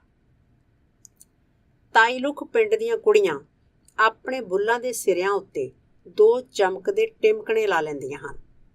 ਸ਼ਾਲਾ ਇਹ ਅਖਾਣ ਮੇਰੀ ਵਾਰਤਕ ਦਾ ਉਸੇ ਤਰ੍ਹਾਂ ਸ਼ਿੰਗਾਰ ਬਣਨ ਜਿਸ ਤਰ੍ਹਾਂ ਇਹ ਟਿਮਕਣੇ ਉਹਨਾਂ ਦੇ ਚਿਹਰਿਆਂ ਦਾ ਸ਼ਿੰਗਾਰ ਬਣਦੇ ਨੇ। ਮੈਂ ਆਪਣੀਆਂ ਯਾਦਾਂ ਅਤੇ ਆਪਣੀ ਨੋਟਬੁੱਕ ਵਿੱਚੋਂ ਸਫ਼ੇ ਆਪਣੀਆਂ ਕਹਾਣੀਆਂ ਦੀ ਬਣਤਰ ਵਿੱਚ ਇਸ ਤਰ੍ਹਾਂ ਜੜ ਰਿਹਾ ਹਾਂ ਜਿਸ ਤਰ੍ਹਾਂ ਪੱਧਰੀ ਕੰਧ ਵਿੱਚ ਲਿਸ਼ਕਦੇ ਪੱਥਰ ਜੁੜੀਂਦੇ ਹਨ। ਕੰਧ ਵਿੱਚ ਹਰ ਪੱਥਰ ਹੀ ਨਹੀਂ ਸੁਥਰੀ ਤਰ੍ਹਾਂ ਜੜਿਆ ਜਾ ਸਕਦਾ। ਕਦੀ ਕਦੀ ਜਦੋਂ ਮੈਂ ਉਹਨਾਂ ਵਿੱਚ ਕਈ ਜੜ ਲੈਂਦਾ ਹਾਂ ਤਾਂ ਆਪਣੀ ਲਿਖਤ ਵਿੱਚ ਅੱਗੇ ਵਧ ਰਿਹਾ ਹੁੰਦਾ ਹਾਂ ਤਾਂ ਮੈਨੂੰ ਐਸਾ ਅਹਿਸਾਸ ਹੁੰਦਾ ਹੈ ਜਿਸ ਤੋਂ ਸ਼ਾਇਦ ਆਜ ਤੱਕ ਜਾਣੂ ਹਨ। ਜਦੋਂ ਦੁਆ ਉਦੋਂ ਵੀ ਜਾਰੀ ਰਹਿੰਦੀ ਹੈ ਜਦੋਂ ਇਬਾਦਤ ਦੀ ਬਿਰਤੀ ਖਤਮ ਹੋ ਚੁੱਕੀ ਹੁੰਦੀ ਹੈ। ਮੈਂ ਉਹ ਪੱਥਰ ਹਟਾ ਦਿੱਤੇ ਹਨ ਜਿਹੜੇ ਫਿੱਟ ਨਹੀਂ ਸਨ ਹੁੰਦੇ। ਸੋ ਮੈਂ ਠਾਠਾਂ ਮਾਰਦੀ ਕਵਿਤਾ ਵੱਲੋਂ ਸ਼ਾਂਤ ਕਹਾਣੀ ਲਿਖਣ ਵੱਲ ਜਾ ਰਿਹਾ ਹਾਂ। ਭਾਵ ਮੈਂ ਘੜੀ ਪਲ ਲਈ ਗੀਤ ਨਾਲੋਂ ਅੱਡ ਹੋਣ ਦਾ ਮਨ ਬਣਾ ਲਿਆ ਹੈ, ਪਰ ਗੀਤ ਮੇਰੇ ਨਾਲੋਂ ਅੱਡ ਨਹੀਂ ਹੋਣਾ ਚਾਹੁੰਦਾ। ਮਲੂਕ ਜਾਂ ਬਲੂੰਗੜੇ ਵਾਂਗ ਇਹ ਘਸਰ ਕੇ ਮੇਰੇ ਕੰਬਲ ਹੇਠ ਆ ਵੜਦਾ ਹੈ ਜਦੋਂ ਮੈਂ ਸੌਂ ਰਿਹਾ ਹੁੰਦਾ ਹਾਂ। ਪਹਾੜ ਦੀ ਚੋਟੀ ਉੱਤੇ ਪੈਂਦੀ ਪ੍ਰਭਾਤ ਦੀ ਕਿਰਨ ਵਾਂਗ ਇਹ ਮੇਰਾ ਸਵਾਗਤ ਕਰਦਾ ਹੈ ਜਦੋਂ ਮੈਂ ਸਵੇਰੇ ਆਪਣੀ ਬਾਰੀ ਖੋਲ੍ਹਦਾ ਹਾਂ। ਸ਼ਰਾਬ ਦੇ ਆਖਰੀ ਮਿੱਠੇ ਤੁਪਕਿਆਂ ਦੇ ਨਾਲ ਇਹ ਜਾਮ ਦੀ ਤਹਿ ਵਿੱਚ ਮੇਰੇ ਲਈ ਸ਼ਹਿ ਲਾ ਕੇ ਬੈਠਾ ਹੁੰਦਾ ਹੈ। ਇਹ ਉਸ ਔਰਤ ਵਾਂਗ ਜਿਸ ਨਾਲ ਪਿਆਰ ਵਿੱਚ ਧੋਖਾ ਹੋ ਚੁੱਕਾ ਹੋਵੇ ਮੇਰਾ ਪਿੱਛਾ ਕਰਦਾ ਹੈ। ਜਿਹੜੀ ਔਰਤ ਆਪਣੇ ਭੂਤਪੂਰਵ ਪ੍ਰੇਮੀ ਨੂੰ ਸੜਕ ਉੱਤੇ ਲਾਂਭੇ ਲੈ ਜਾਂਦੀ ਹੈ ਅਤੇ ਪੁੱਛਦੀ ਹੈ, ਕੀ ਤੂੰ ਸੱਚਮੁੱਚ ਮੇਰੇ ਨਾਲੋਂ ਤੋੜ ਲਈ ਹੈ? ਕੀ ਤੂੰ ਸਮਝਦਾ ਹੈ ਕਿ ਸੱਚਮੁੱਚ ਮੇਰੇ ਬਿਨਾਂ ਤੇਰਾ ਗੁਜ਼ਾਰਾ ਚੱਲ ਸਕਦਾ ਹੈ? ਤੂੰ ਉਸ ਜੰਗਲੀ ਸਾਨ ਵਾਂਗ ਹੈ ਜਿਹੜਾ ਠੰਡੇ ਜੰਗਲ ਵਿੱਚ ਚਰਨਾ ਗਿੱਝਿਆ ਹੁੰਦਾ ਹੈ। ਤੂੰ ਮੱਛਲੀ ਵਾਂਗ ਹੈ ਜਿਹੜੀ ਠੰਡੇ ਪਾਣੀ ਦੀ ਆਦੀ ਹੁੰਦੀ ਹੈ। ਕੀ ਤੂੰ ਸੱਚਮੁੱਚ ਖਿਆਲ ਕਰਦਾ ਹੈ ਕਿ ਤੈਨੂੰ ਸ਼ਾਂਤ ਅਤੇ ਨਿੱਘੀ ਝੀਲ ਪਸੰਦ ਹੈ? ਸੁੱਖ, ਜੇ ਤੂੰ ਸੱਚਮੁੱਚ ਮੈਨੂੰ ਛੱਡਣ ਦਾ ਫੈਸਲਾ ਕਰ ਲਿਆ ਤਾਂ ਆ ਮੇਰੇ ਕੋਲ ਆਖਰੀ ਵਾਰ 2 ਘੜੀਆਂ ਬੈਠ ਜਾ। ਕਵਿਤਾ ਤੂੰ ਸਮਝਦੀ ਨਹੀਂ ਕਿ ਮੈਂ ਤੈਨੂੰ ਕਦੀ ਨਹੀਂ ਛੱਡ ਸਕਦਾ। ਕੀ ਮੈਂ ਆਪਣੀ ਹਸਤੀ ਦੀਆਂ ਸਾਰੀਆਂ ਖੁਸ਼ੀਆਂ ਨਾਲੋਂ, ਠਾਠਾਂ ਮਾਰ-ਮਾਰ ਆਉਂਦੇ ਹੰਝੂਆਂ ਨਾਲੋਂ ਨਾਤਾ ਤੋੜ ਸਕਦਾ ਹਾਂ? ਤੂੰ ਉਸ ਧੀ ਵਾਂਗ ਹੈ ਜਿਹੜੀ ਉਦੋਂ ਜੰਮੀ ਹੋਵੇ ਜਦੋਂ ਸਭ ਨੂੰ ਪੁੱਤਰ ਦੀ ਆਸ ਸੀ। ਉਸ ਵਾਂਗ ਤੂੰ ਆਪਣੇ ਜਨਮ ਲੈਣ ਦੀ ਹਕੀਕਤ ਰਾਹੀਂ ਹੀ ਕਹਿੰਦੀ ਲੱਗਦੀ ਹੈ, ਮੈਨੂੰ ਪਤਾ ਹੈ ਤੁਹਾਨੂੰ ਮੇਰੀ ਆਸ ਨਹੀਂ ਸੀ ਤੇ ਮੈਂ ਤੁਹਾਡੇ ਵਿੱਚੋਂ ਅਜੇ ਉਹ ਪਿਆਰ ਨਹੀਂ ਪੈਦਾ ਕਰ ਸਕੀ, ਪਰ ਮੈਨੂੰ ਵੱਡੀ ਹੋ ਲੈਣ ਦਿਓ ਤੇ ਵੱਧ ਫੁੱਲ ਲੈਣ ਦਿਓ। ਮੈਨੂੰ ਆਪਣੇ ਵਾਲਾਂ ਦੀਆਂ ਪੱਟੀਆਂ ਖੋਲ੍ਹ ਲੈਣ ਦਿਓ, ਗੀਤ ਗਾ ਲੈਣ ਦਿਓ। ਫਿਰ ਅਸੀਂ ਦੇਖਾਂਗੇ ਧਰਤੀ ਉੱਤੇ ਕਿਹੜਾ ਹੈ ਜਿਹੜਾ ਮੈਨੂੰ ਪਿਆਰ ਕੀਤੇ ਬਿਨਾਂ ਰਹਿ ਸਕਦਾ ਹੈ। ਇੱਕ ਕਵਿਤਾ ਹੈ, ਪਹਿਲਾਂ ਕੰਮ ਤੇ ਕੰਮ ਤੋਂ ਬਾਅਦ ਆਏ ਆਰਾਮ, ਸੈਨਾ ਕੂਚ ਕਰੇ ਫਿਰ 10 ਮਿੰਟ ਲਈ ਵਿਸ਼ਰਾਮ। ਤੂੰ ਮੇਰੇ ਲਈ ਦੋਵੇਂ ਕੂਚ ਅਤੇ ਵਿਸ਼ਰਾਮ, ਤੂੰ ਮੇਰੇ ਲਈ ਦੋਵੇਂ ਮਿਹਨਤ ਅਤੇ ਆਰਾਮ। ਤੂੰ ਲੋਰੀ ਸੈਂ ਜਿਸ ਸੀ ਮੈਨੂੰ ਸਹਿਲਾਇਆ, ਵੀਰਤਾ ਅਤੇ ਬਹਾਰ ਦੇ ਸੁਪਨ 'ਚ ਤੇਰੀ ਛਾਇਆ। ਪਿਆਰ ਮੇਰੇ ਦੀ ਤੂੰ ਹਾਣੀ ਤੇ ਪਿਆਰ ਮੇਰਾ ਜਨਮਿਆ ਸੀ ਜਦ ਮੈਂ ਸਾਂ ਦੁਨੀਆ 'ਤੇ ਆਇਆ। ਬੱਚਾ ਸਾਂ ਤਾਂ ਲੱਗਦਾ ਸੀ ਤੂੰ ਮਾਂ ਮੇਰੀ, ਹੁਣ ਤੂੰ ਜਿਉਂ ਮਹਿਬੂਬ ਤੇ ਜਦ ਬੁੱਢਾ ਹੋਇਆ ਤਾਂ ਤੂੰ ਖਿਆਲ ਰੱਖੇਂਗੀ ਪਿਆਰੀ ਧੀ ਵਾਂਗੂ, ਚਮਕੇਗੀ ਬਣ ਯਾਦ ਤੂੰ ਜਦ ਮੈਂ ਨਾ ਰਿਹਾ।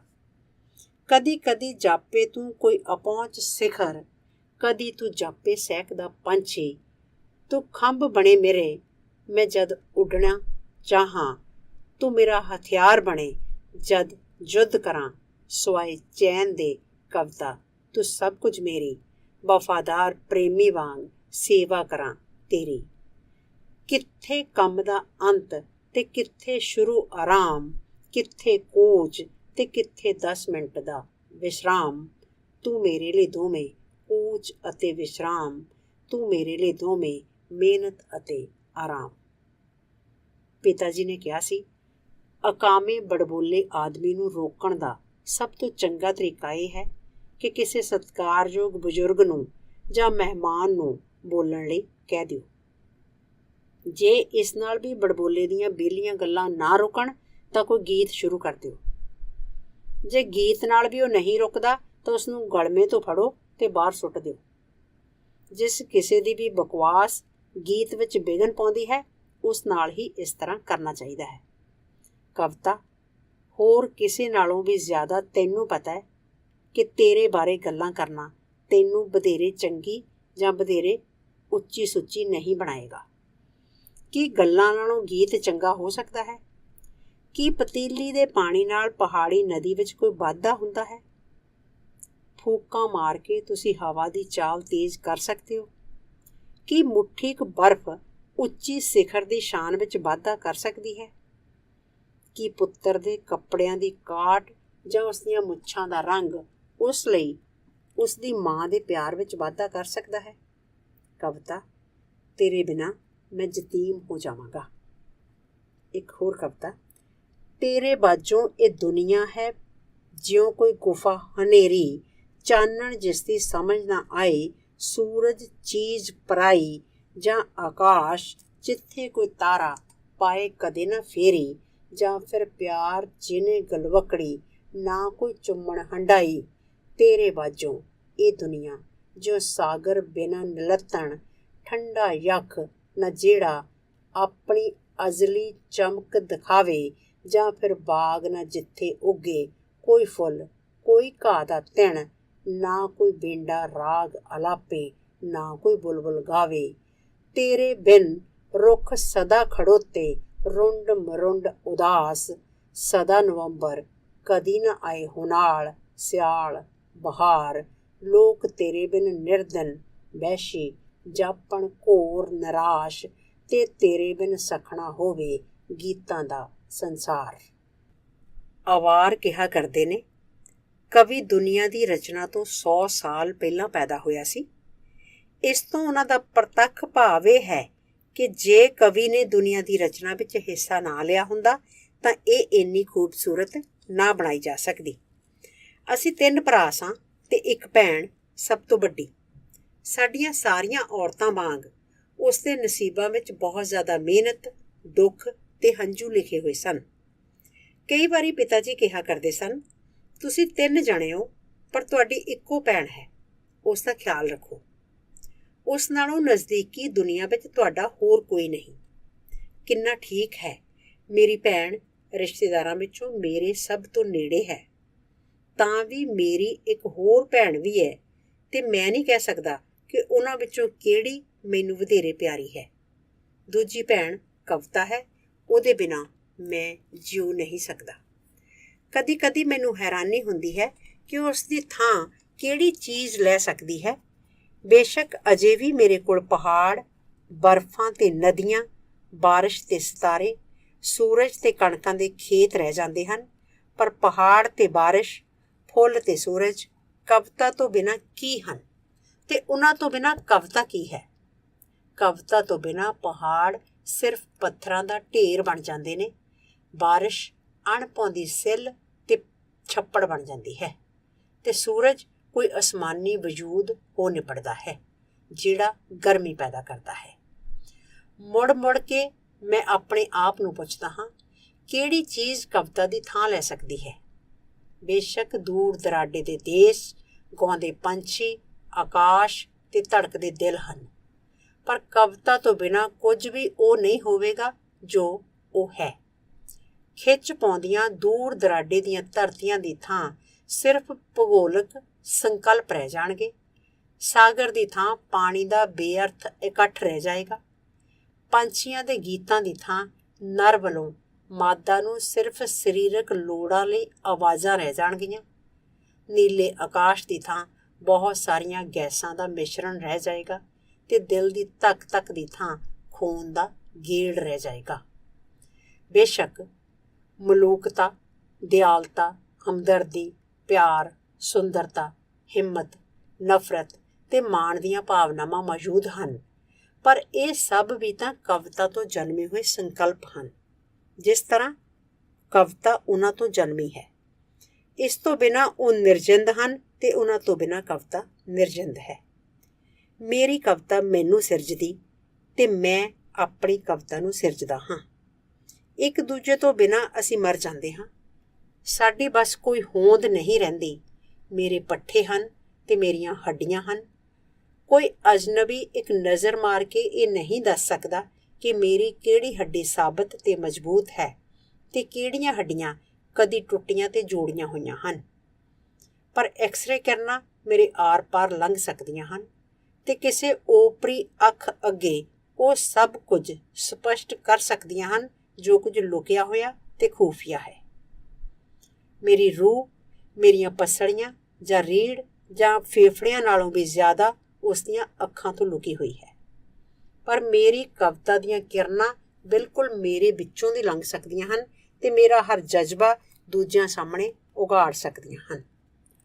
ਜਦੋਂ ਕਵਿਤਾ ਦੀਆਂ ਜਾਦੂ ਕਿਰਨਾਂ ਮੇਰੀ ਰੂਹ ਉੱਪਰ ਪੈਂਦੀਆਂ ਹਨ ਤਾਂ ਇਹ ਬਿਲਕੁਲ ਨੰਗੀ ਤੇ ਪਾਰਦਰਸ਼ੀ ਨਜ਼ਰ ਲਈ ਦਿਸਣਯੋਗ ਹੋ ਜਾਂਦੀ ਹੈ। ਲੋਕ ਫਿਰ ਬਿਲਕੁਲ ਮੇਰੇ ਦੁਸਾਰ ਪਾਰ ਦੇਖ ਸਕਦੇ ਹਨ। ਅਜੋਕੀਆਂ ਵਿਸ਼ਲੇਸ਼ਣ ਕਰਨ ਵਾਲੀਆਂ ਮਸ਼ੀਨਾਂ ਦੇ ਡਿਜ਼ਾਈਨ ਵਿੱਚ ਹਜ਼ਾਰਾਂ ਤਰ੍ਹਾਂ ਦੇ ਤਾਰਾਂ ਤੇ ਸਰਕਟ ਲੱਗਦੇ ਹਨ। ਉਹਨਾਂ ਵਿੱਚ ਬੇਹੱਦ ਗੁੰਝਲਦਾਰ ਪ੍ਰੋਗਰਾਮ ਭਰੇ ਜਾਂਦੇ ਹਨ, ਜਿਨ੍ਹਾਂ ਵਿੱਚ ਬੇਹੱਦ ਅੰਕੜੇ ਹੁੰਦੇ ਹਨ। ਤਾਰਾਂ ਤੇ ਸਰਕਟ ਦੇ ਜਮਘਟ ਵਿੱਚੋਂ ਦੀ ਬਿਜਲੀ ਦੀ ਲਹਿਰ ਲੰਘਾਈ ਜਾਂਦੀ ਹੈ। ਅੱਖ ਤੇ ਦਿਮਾਗ ਇਹੋ ਜਿਹੀ ਗੁੰਝਲਦਾਰ ਮਸ਼ੀਨ ਵਿਚਲੇ ਸਾਰੇ ਅਮਲਾਂ ਦੀ ਥਾਂ ਨਹੀਂ ਪਾ ਸਕਦੇ। ਫਿਰ ਇੱਕ ਅੰਕੜਾ ਬਾਹਰ ਆ ਜਾਂਦਾ ਹੈ। ਇਹ ਆਖਰੀ ਜਵਾਬ ਹੁੰਦਾ ਹੈ, ਸਿੱਟਾ। ਪਰ ਕੋਈ ਵੀ ਕਦੀ ਨਹੀਂ ਜਾਣ ਸਕਦਾ ਕਿ ਮੇਰੇ ਸਰੀਰ ਦੇ ਅਣਗਿਣਤ ਸਰਕਟਾਂ ਵਿੱਚੋਂ ਕਿਹੜੇ ਪ੍ਰਭਾਵ ਪਿਆਰ ਤੇ ਨਫ਼ਰਤ ਦੀਆਂ ਕਿਹੜੀਆਂ ਰੌਆਂ ਲੰਘਾਉਂਦੇ ਹਨ। ਜੋ ਵਿੱਚੋਂ ਨਿਕਲਦਾ ਹੈ ਉਹ ਹੈ ਕਵਿਤਾ, ਆਖਰੀ ਤੇ ਸਿਖਰਲੀ ਚੀਜ਼, ਜਿਹੜੀ ਮੇਰੇ ਵਿੱਚੋਂ ਲੰਘਦੇ ਜ਼ਿੰਦਗੀ ਦੇ ਪ੍ਰਭਾਵਾਂ ਵਿੱਚੋਂ ਮੇਰੀ ਆਤਮਾ ਪੈਦਾ ਕਰਦੀ ਹੈ।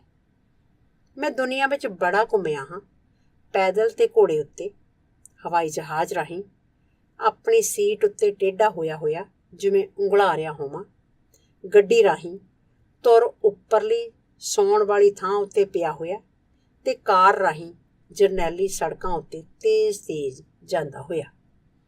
ਆਪਣਾ ਰਸਤਾ ਪੈਦਲ ਕੱਛਦਿਆਂ ਜਾਂ ਘੋੜੇ ਉੱਤੇ ਜਾਂਦਿਆਂ ਦੇਖ ਕੇ ਲੋਕ ਸ਼ਾਇਦ ਕਹਿੰਦੇ ਹੋਣ, ਉਹ ਦੇਖੋ ਰਸੂਲ ਹਮਜ਼ਾ ਤੋਪ ਜਾਂਦਾ ਪਿਆ ਇਕੱਲਾ ਹੀ, ਉਸ ਨੂੰ ਜ਼ਰੂਰ ਅਕਾਮਾ ਜਿਹਾ ਲੱਗਦਾ ਹੋਵੇਗਾ।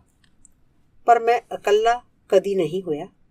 ਮੇਰੀ ਭੈਣ ਕਵਿਤਾ ਹਮੇਸ਼ਾ ਮੇਰੇ ਅੰਗ ਸੰਗ ਰਹਿੰਦੀ ਹੈ। ਉਹ ਤੇ ਮੈਂ ਕਦੀ ਘੜੀ ਪਲ ਲਈ ਵੀ ਵੱਖਰੇ ਨਹੀਂ ਹੋਏ। ਨੀਂਦ ਵਿੱਚ ਵੀ ਕਦੀ ਮੈਂ ਕਵਿਤਾ ਰਚਦਾ ਹੁੰਦਾ ਹਾਂ, ਜਾਂ ਆਪਣੀਆਂ ਲਿਖੀਆਂ ਕਵਿਤਾਵਾਂ ਯਾਦ ਕਰ ਰਿਹਾ ਹੁੰਦਾ ਹਾਂ, ਜਾਂ ਦੂਜੇ ਲੇਖਕਾਂ ਦੀਆਂ ਕਵਿਤਾਵਾਂ ਪੜ੍ਹ ਕੇ ਸੁਣਾ ਰਿਹਾ ਹੁੰਦਾ ਹਾਂ। ਮੈਂ ਸੋਚਦਾ ਹੁੰਦਾ ਸਾਂ ਕਿ ਦੁਨੀਆ ਵਿੱਚ ਕਵੀ ਬੜੇ ਘੱਟ ਹੁੰਦੇ ਹੋਣਗੇ ਤੇ ਦੂਜੇ ਲੋਕਾਂ ਵਿੱਚ ਰਹਿਣਾ ਕਵੀਆਂ ਨੂੰ ਬੜਾ ਅਕਾਮਾ ਜਿਹਾ ਲੱਗਦਾ ਹੋਏਗਾ। ਹਰ ਚੀਜ਼ ਦੀ ਜ਼ਿੰਦਗੀ ਵਿੱਚ, ਹਰ ਆਦਮੀ ਦੀ ਜ਼ਿੰਦਗੀ ਵਿੱਚ ਕੋਈ ਖਾਸ ਦਿਲਚਸਪੀ ਹੁੰਦੀ ਹੈ। ਕੋਈ ਐਸੀ ਚੀਜ਼ ਜਿਸ ਬਾਰੇ ਮਿੱਤਰਾਂ ਜਾਂ ਗੁਆਂਢੀਆਂ ਨਾਲ ਗੱਲ ਕੀਤੀ ਜਾ ਸਕਦੀ ਹੈ। ਆਪਣੀ ਨੌਕਰੀ, ਪਤਨੀ, ਤਨਖਾਹ, ਛੁੱਟੀ ਦਾ ਦਿਨ, ਘਰ, ਮੱਛੀ ਫੜਨਾ, ਸਿਨੇਮਾ ਜਾਂ ਬਿਮਾਰੀ। ਯਕੀਨਨ ਕਵੀ ਵੀ ਦੂਜਿਆਂ ਨਾਲ ਇਹਨਾਂ ਗੱਲਾਂ ਬਾਰੇ ਬਹਿਸਾਂ ਕਰ ਸਕਦਾ ਹੈ।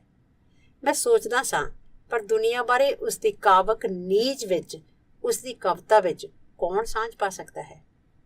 ਫਿਰ ਮੈਨੂੰ ਸਮਝ ਆਈ ਕਿ ਆ ਕਵੀ ਹੁੰਦਾ ਹੀ ਨਹੀਂ ਕੋਈ।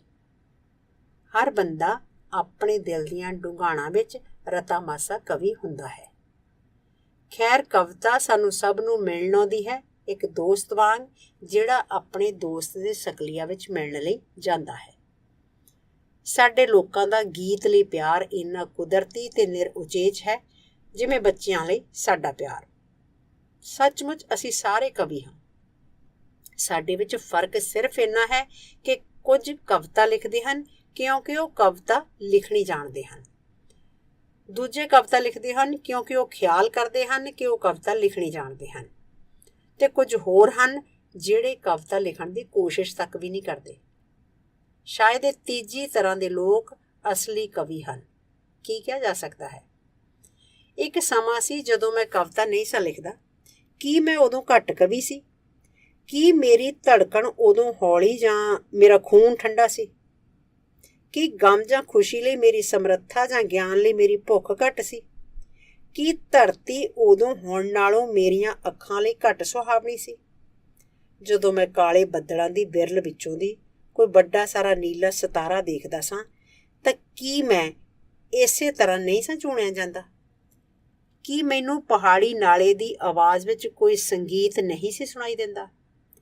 ਕੀ ਸਾਰਸਾਂ ਦੀਆਂ ਆਵਾਜ਼ਾਂ ਤੇ ਘੋੜਿਆਂ ਦਾ ਹੈਂਕਣਾ ਮੈਨੂੰ ਨਹੀਂ ਸੀ ਝੂਣ ਦਿੰਦੇ? ਜਦੋਂ ਕਦੀ ਮੈਂ ਪੁਰਾਣੇ ਸਮਿਆਂ ਦਾ ਗੀਤ ਜਾਂ ਆਪਣੇ ਪੁਰਖਿਆਂ ਦੇ ਕਾਰਨਾਮਿਆਂ ਦੀ ਕੋਈ ਵਾਰਤਾ ਸੁਣਦਾ ਹੁੰਦਾ ਸਾਂ ਤਾਂ ਕੀ ਮੇਰੀਆਂ ਅੱਖਾਂ ਵਿੱਚ ਹੰਝੂ ਨਹੀਂ ਸਨ ਆ ਜਾਂਦੇ? ਮੈਨੂੰ ਯਾਦ ਹੈ ਜਦੋਂ ਮੈਂ ਮੁੰਡਾ ਜਿਹਾ ਹੀ ਹੁੰਦਾ ਸਾਂ ਤਾਂ ਕਿਵੇਂ ਆਪਣੇ ਗੁਆਂਢੀ ਲਈ ਕੰਮ ਕਰਨ, ਉਸ ਦਾ ਘੋੜਾ ਚਰਾਉਣ ਬਾਹਰ ਜਾਇਆ ਕਰਦਾ ਸਾਂ। 3 ਦਿਨਾਂ ਦੇ ਕੰਮ ਦੇ ਇਵਜ਼ ਵਿੱਚ ਮੇਰੇ ਗੁਆਂਢੀ ਨੇ ਮੈਨੂੰ ਇੱਕ ਕਹਾਣੀ ਸੁਣਾਉਣੀ ਹੁੰਦੀ ਸੀ। ਮੈਨੂੰ ਯਾਦ ਹੈ ਇੱਕ ਸਮੇਂ ਮੈਂ ਗਡਰੀਆਂ ਨਾਲ ਜਾ ਰਲਣ ਲਈ ਕਿਵੇਂ ਪਹਾੜਾਂ ਉੱਪਰ ਚੜ੍ਹਿਆ ਕਰਦਾ ਸਾਂ। ਅੱਧਾ ਦਿਨ ਜਾਣ ਵਿੱਚ ਲੰਘ ਜਾਂਦਾ ਸੀ, ਅੱਧਾ ਦਿਨ ਆਉਣ ਵਿੱਚ। ਮੈਂ ਸਿਰਫ ਇੱਕ ਕਵਿਤਾ ਸੁਣਨ ਉੱਥੇ ਜਾਇਆ ਕਰਦਾ ਸਾਂ। ਉਨਤ ਸਕੂਲ ਦੀਆਂ ਨਾਸ਼ਪਾਤੀਆਂ, ਇਮਰਾ ਦੇ ਅੰਗੂਰ, ਬੂਥਸਰਾ ਸ਼ਹਿਦ ਤੇ ਅਵਾਰ ਗੀਤ। ਮੈਨੂੰ ਯਾਦ ਹੈ ਜਦੋਂ ਮੈਂ ਸਕੂਲ ਵਿੱਚ ਦੂਜੀ ਜਮਾਤ ਵਿੱਚ ਪੜ੍ਹਦਾ ਹੁੰਦਾ ਸਾਂ ਤਾਂ ਮੈਂ ਆਪਣੇ ਪਿੰਡ ਤਸਾਦਾ ਤੋਂ ਬੂਥਸਰਾ ਪਿੰਡ ਤੱਕ 20 ਕਿਲੋਮੀਟਰ ਪੈਦਲ ਜਾਂਦਾ ਹੁੰਦਾ ਸਾਂ, ਡੂੰਘੇ ਢਲਾਣੀ ਪਹਾੜਾਂ ਰਾਹਾਂ ਦੇ ਉੱਪਰੋਂ ਦੀ। ਇਹ ਸਾਰਾ ਕੁਝ ਸਿਰਫ ਇਸ ਲਈ ਕਿ ਉੱਥੇ ਇੱਕ ਬਜ਼ੁਰਗ ਰਹਿੰਦਾ ਹੁੰਦਾ ਸੀ, ਪਿਤਾ ਜੀ ਦਾ ਦੋਸਤ, ਜਿਸ ਨੂੰ ਕਈ ਪੁਰਾਣੇ ਗੀਤ, ਕਵਿਤਾਵਾਂ ਤੇ ਵਾਰਾਂ ਆਉਂਦੀਆਂ ਹੁੰਦੀਆਂ ਸਨ। 4 ਦਿਨ ਉਹ ਬਜ਼ੁਰਗ ਸਵੇਰ ਤੋਂ ਲੈ ਕੇ ਸ਼ਾਮ ਤੱਕ ਮੈਨੂੰ ਗਾ ਕੇ ਤੇ ਬਿਨਾਂ ਗਾਉਣ ਦੇ ਗੀਤ ਸੁਣਾਉਂਦਾ ਰਿਹਾ। ਮੈਂ ਜਿੱਥੋਂ ਤੱਕ ਵੱਧ ਤੋਂ ਵੱਧ ਹੋ ਸਕਦਾ ਸੀ ਉਸ ਦੇ ਗੀਤ ਲਿਖਣ ਦੀ ਕੋਸ਼ਿਸ਼ ਕੀਤੀ। ਆਪਣਾ ਬਸਤਾ ਗੀਤਾਂ ਤੇ ਕਵਿਤਾਵਾਂ ਨਾਲ ਤੋਸੀ ਮੈਂ ਕਿੰਨਾ ਖੁਸ਼ੀ ਘਰ ਪਰਤਿਆ। ਬੂਥਸਰਾ ਪਿੰਡ ਤੋਂ ਉੱਪਰ ਵੱਲ ਇੱਕ ਪਹਾੜ ਹੈ। ਇੱਕ ਵਾਰੀ ਜਦੋਂ ਮੈਂ ਟੀਸੀ ਉੱਤੇ ਜਾ ਚੜ੍ਹਿਆ ਤਾਂ ਪਤਾ ਨਹੀਂ ਕਿਹੜੇ ਪਾਸਿਓਂ ਵੱਡੇ ਭਿਆਨਕ ਗਡਰੀਏ ਦੇ ਕੁੱਤੇ ਮੇਰੇ ਵੱਲ ਨੱਠੇ ਆਏ। ਘੱਟੋ ਘੱਟ 1 ਦਰਜਨ ਹੋਣਗੇ। ਹਰੇ ਘਾਹ ਦੇ ਉੱਪਰੋਂ ਦੀ ਉਹ ਛੂਟ ਵੱਟੀ ਆ ਰਹੇ ਸਨ ਜਿਵੇਂ ਪਣ ਡੁਬਕਣੀ ਜਹਾਜ਼ ਦੇ ਕਾਲੇ ਢਾਂਚੇ ਵੱਲ ਨੱਠੀ ਆ ਰਹੀ ਹੁੰਦੀ ਹੈ। ਮੈਂ ਉਹਨਾਂ ਦੇ ਖੁੱਲ੍ਹੇ ਜੁਬਾੜੇ ਤੇ ਉਹਨਾਂ ਦੇ ਚਮਕਦੇ ਪੀਲੇ ਦੰਦਾਂ ਨੂੰ ਪਹਿਲਾਂ ਹੀ ਦੇਖ ਸਕਦਾ ਸਾਂ। ਇੱਕ ਹੋਰ ਮਿੰਟ ਵਿੱਚ ਉਹਨਾਂ ਨੇ ਮੇਰੀ ਬੋਟੀ ਬੁੱਟੀ ਕਰ ਦੇਣੀ ਸੀ। ਇੱਕਦਮ ਗਡਰੀਏ ਦੀ ਚੀਖ ਸੁਣਾਈ ਦਿੱਤੀ, ਲੰਮਾ ਪੈ ਜਾ, ਹਿੱਲੀ ਜੁੱਲੀ ਨਾ। ਮੈਂ ਲੰਮਾ ਪੈ ਗਿਆ, ਜ਼ਮੀਨ ਨਾਲ ਚੰਬੜਿਆ ਹੋਇਆ ਤੇ ਮੁਰਦੇ ਵਾਂਗ ਬੇਹਰਕਤ। ਮੈਂ ਹਿੱਲਣ ਦੀ ਹਿੰਮਤ ਨਹੀਂ ਸਾਂ ਕਰ ਸਕਦਾ ਤੇ ਮੇਰਾ ਖਿਆਲ ਹੈ ਮੈਂ ਸਗੋਂ ਸਾਹ ਵੀ ਰੋਕ ਲਿਆ। ਸਿਰਫ ਮੇਰਾ ਦਿਲ ਧਰਤੀ ਨਾਲ ਇੰਨੀ ਜ਼ੋਰ-ਜ਼ੋਰ ਦੀ ਧੱਕ-ਧੱਕ ਕਰਕੇ ਵੱਜਦਾ ਰਿਹਾ ਕਿ ਮੈਨੂੰ ਲੱਗਦਾ ਸੀ ਜਿਵੇਂ ਇਸ ਦੀ ਆਵਾਜ਼ ਸੁਣੀ ਜਾ ਸਕਦੀ ਹੈ।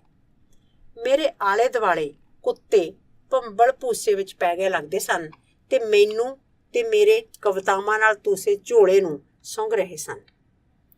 ਉਹ ਇੱਕ ਦੂਜੇ ਵੱਲ ਹੈਰਾਨੀ ਨਾਲ ਦੇਖ ਰਹੇ ਸਨ, ਜਿਵੇਂ ਉਹਨਾਂ ਨੂੰ ਕੋਈ ਗਲਤੀ ਲੱਗ ਗਈ ਹੋਵੇ ਤੇ ਆਪਣੇ ਕਾਲਪਨਿਕ ਸ਼ਿਕਾਰ ਮਗਰ ਦੌੜ ਗਏ। ਉਹ ਪਹਾੜੀ ਪਹੇ ਦੇ ਮੋੜ ਉੱਤੇ ਜਲਦੀ ਹੀ ਅੱਖੋਂ ਓਹਲੇ ਹੋ ਗਏ। ਮੈਂ ਜ਼ਮੀਨ ਉੱਤੇ ਬੇਹਰਕਤ ਪਿਆ ਰਿਹਾ ਜਦੋਂ ਤੱਕ ਕਿ ਗਡਰੀਆ ਆਪਣੇ ਇੱਜੜ ਸਮੇਤ ਉੱਥੇ ਨਾ ਪੁੱਜ ਗਿਆ। ਤੂੰ ਕਿਹਦਾ ਪੁੱਤ ਹੈ? ਉਹ ਪੁੱਛਣ ਲੱਗਾ। ਮੈਂ ਰਸੂਲ ਹਾਂ, ਤਸਾਦਾ ਦੇ ਹਮਜ਼ਾਦ ਦਾ ਪੁੱਤ।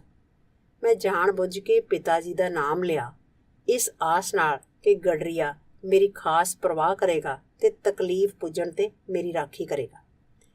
ਇਸ ਪਹਾੜ ਉੱਤੇ ਤੂੰ ਕੀ ਕਰਦਾ ਫਿਰਦਾ ਹੈ? ਮੈਂ ਕੁਝ ਕਵਿਤਾਵਾਂ ਲਈ ਬੂਥਸਰਾ ਗਿਆ ਸਾਂ, ਆ ਪਈਆਂ ਨੇ ਬਸਤੇ ਵਿੱਚ। ਗਡਰੀਏ ਨੇ ਕਵਿਤਾਵਾਂ ਬਸਤੇ ਵਿੱਚੋਂ ਕੱਢੀਆਂ ਤੇ ਉਹਨਾਂ ਉੱਪਰ ਨਜ਼ਰ ਮਾਰ ਕੇ ਦੇਖਿਆ। ਸੋ ਤੂੰ ਵੀ ਕਵੀ ਬਣਨਾ ਚਾਹੁੰਦਾ ਹੈ? ਤੇ ਫਿਰ ਕੁੱਤਿਆਂ ਤੋਂ ਤੂੰ ਕਿਉਂ ਡਰਦਾ ਹੈ? ਜਿਹੜਾ ਰਾਹ ਤੂੰ ਚੁਣਿਆ ਉਸ ਉੱਤੇ ਇਸ ਤੋਂ ਵੀ ਭੈੜੇ ਕੁੱਤੇ ਤੈਨੂੰ ਪੈਣਗੇ। ਉਹ ਤੇਰੀਆਂ ਕਵਿਤਾਵਾਂ ਸੁੰਘ ਕੇ ਹੀ ਨਹੀਂ ਨੱਠਣ ਲੱਗੇ। ਤੈਨੂੰ ਕਦੀ ਨਹੀਂ ਡਰਨਾ ਚਾਹੀਦਾ, ਕਦੀ ਨਹੀਂ। ਤੈਨੂੰ ਪਤਾ ਹੈ ਇਹ ਕਿਹੜਾ ਪਹਾੜ ਹੈ? ਇਹ ਉਹ ਪਹਾੜ ਹੈ ਜਿੱਥੋਂ ਹਾਜੀ ਮੁਰਾਦ ਨੇ ਛਾਲ ਮਾਰ ਦਿੱਤੀ ਸੀ ਤੇ ਇਸ ਤਰ੍ਹਾਂ ਆਪਣੇ ਹਥਿਆਰਬੰਦ ਪਹਿਰੇਦਾਰਾਂ ਨਾਲ ਛਲ ਕਰ ਗਿਆ ਸੀ। ਪਹਿਰੇਦਾਰਾਂ ਨੂੰ ਖਾਲੀ ਹੱਥੀਂ ਜਾਣਾ ਪਿਆ, ਪਰ ਹਾਜੀ ਮੁਰਾਦ ਨੇ ਆਪਣੀ ਜਾਨ ਬਚਾ ਲਈ ਸੀ। ਮਾਤ ਭੂਮੀ ਦੇ ਪਹਾੜ ਵੀ ਬੰਦੇ ਦੀ ਰਾਖੀ ਕਰਦੇ ਨੇ।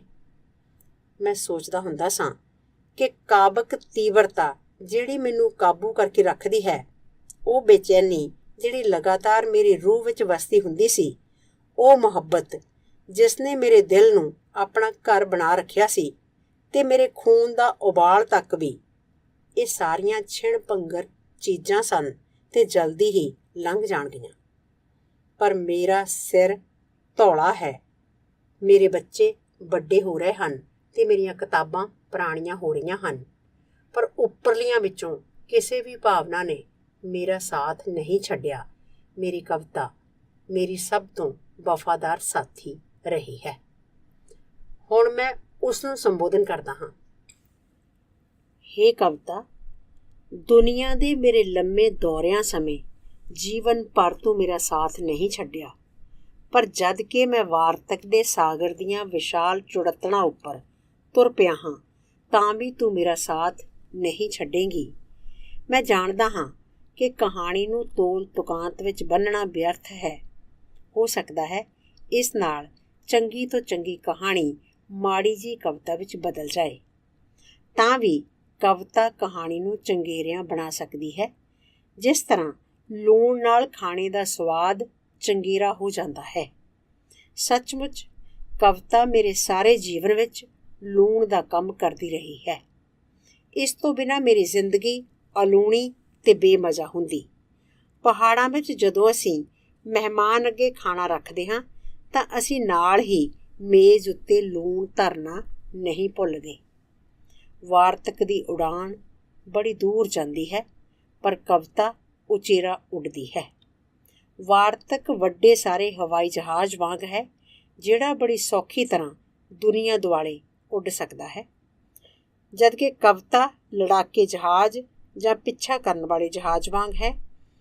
ਇਹ ਤੇਜ਼ੀ ਨਾਲ ਆਕਾਸ਼ ਵਿੱਚ ਉੱਡ ਕੇ ਜਾਂਦਾ ਹੈ ਤੇ ਅੱਖ ਪਲਕਾਰੇ ਵਿੱਚ ਵਾਰਤਕ ਦੇ ਗੱਡੇ ਸਾਰੇ ਹਵਾਈ ਜਹਾਜ਼ ਨੂੰ ਜਾ ਫੜਦਾ ਹੈ, ਭਾਵੇਂ ਇਹ ਕਿੰਨਾ ਵੀ ਉੱਚਾ ਕਿਉਂ ਨਾ ਉੱਡ ਰਿਹਾ ਹੋਵੇ।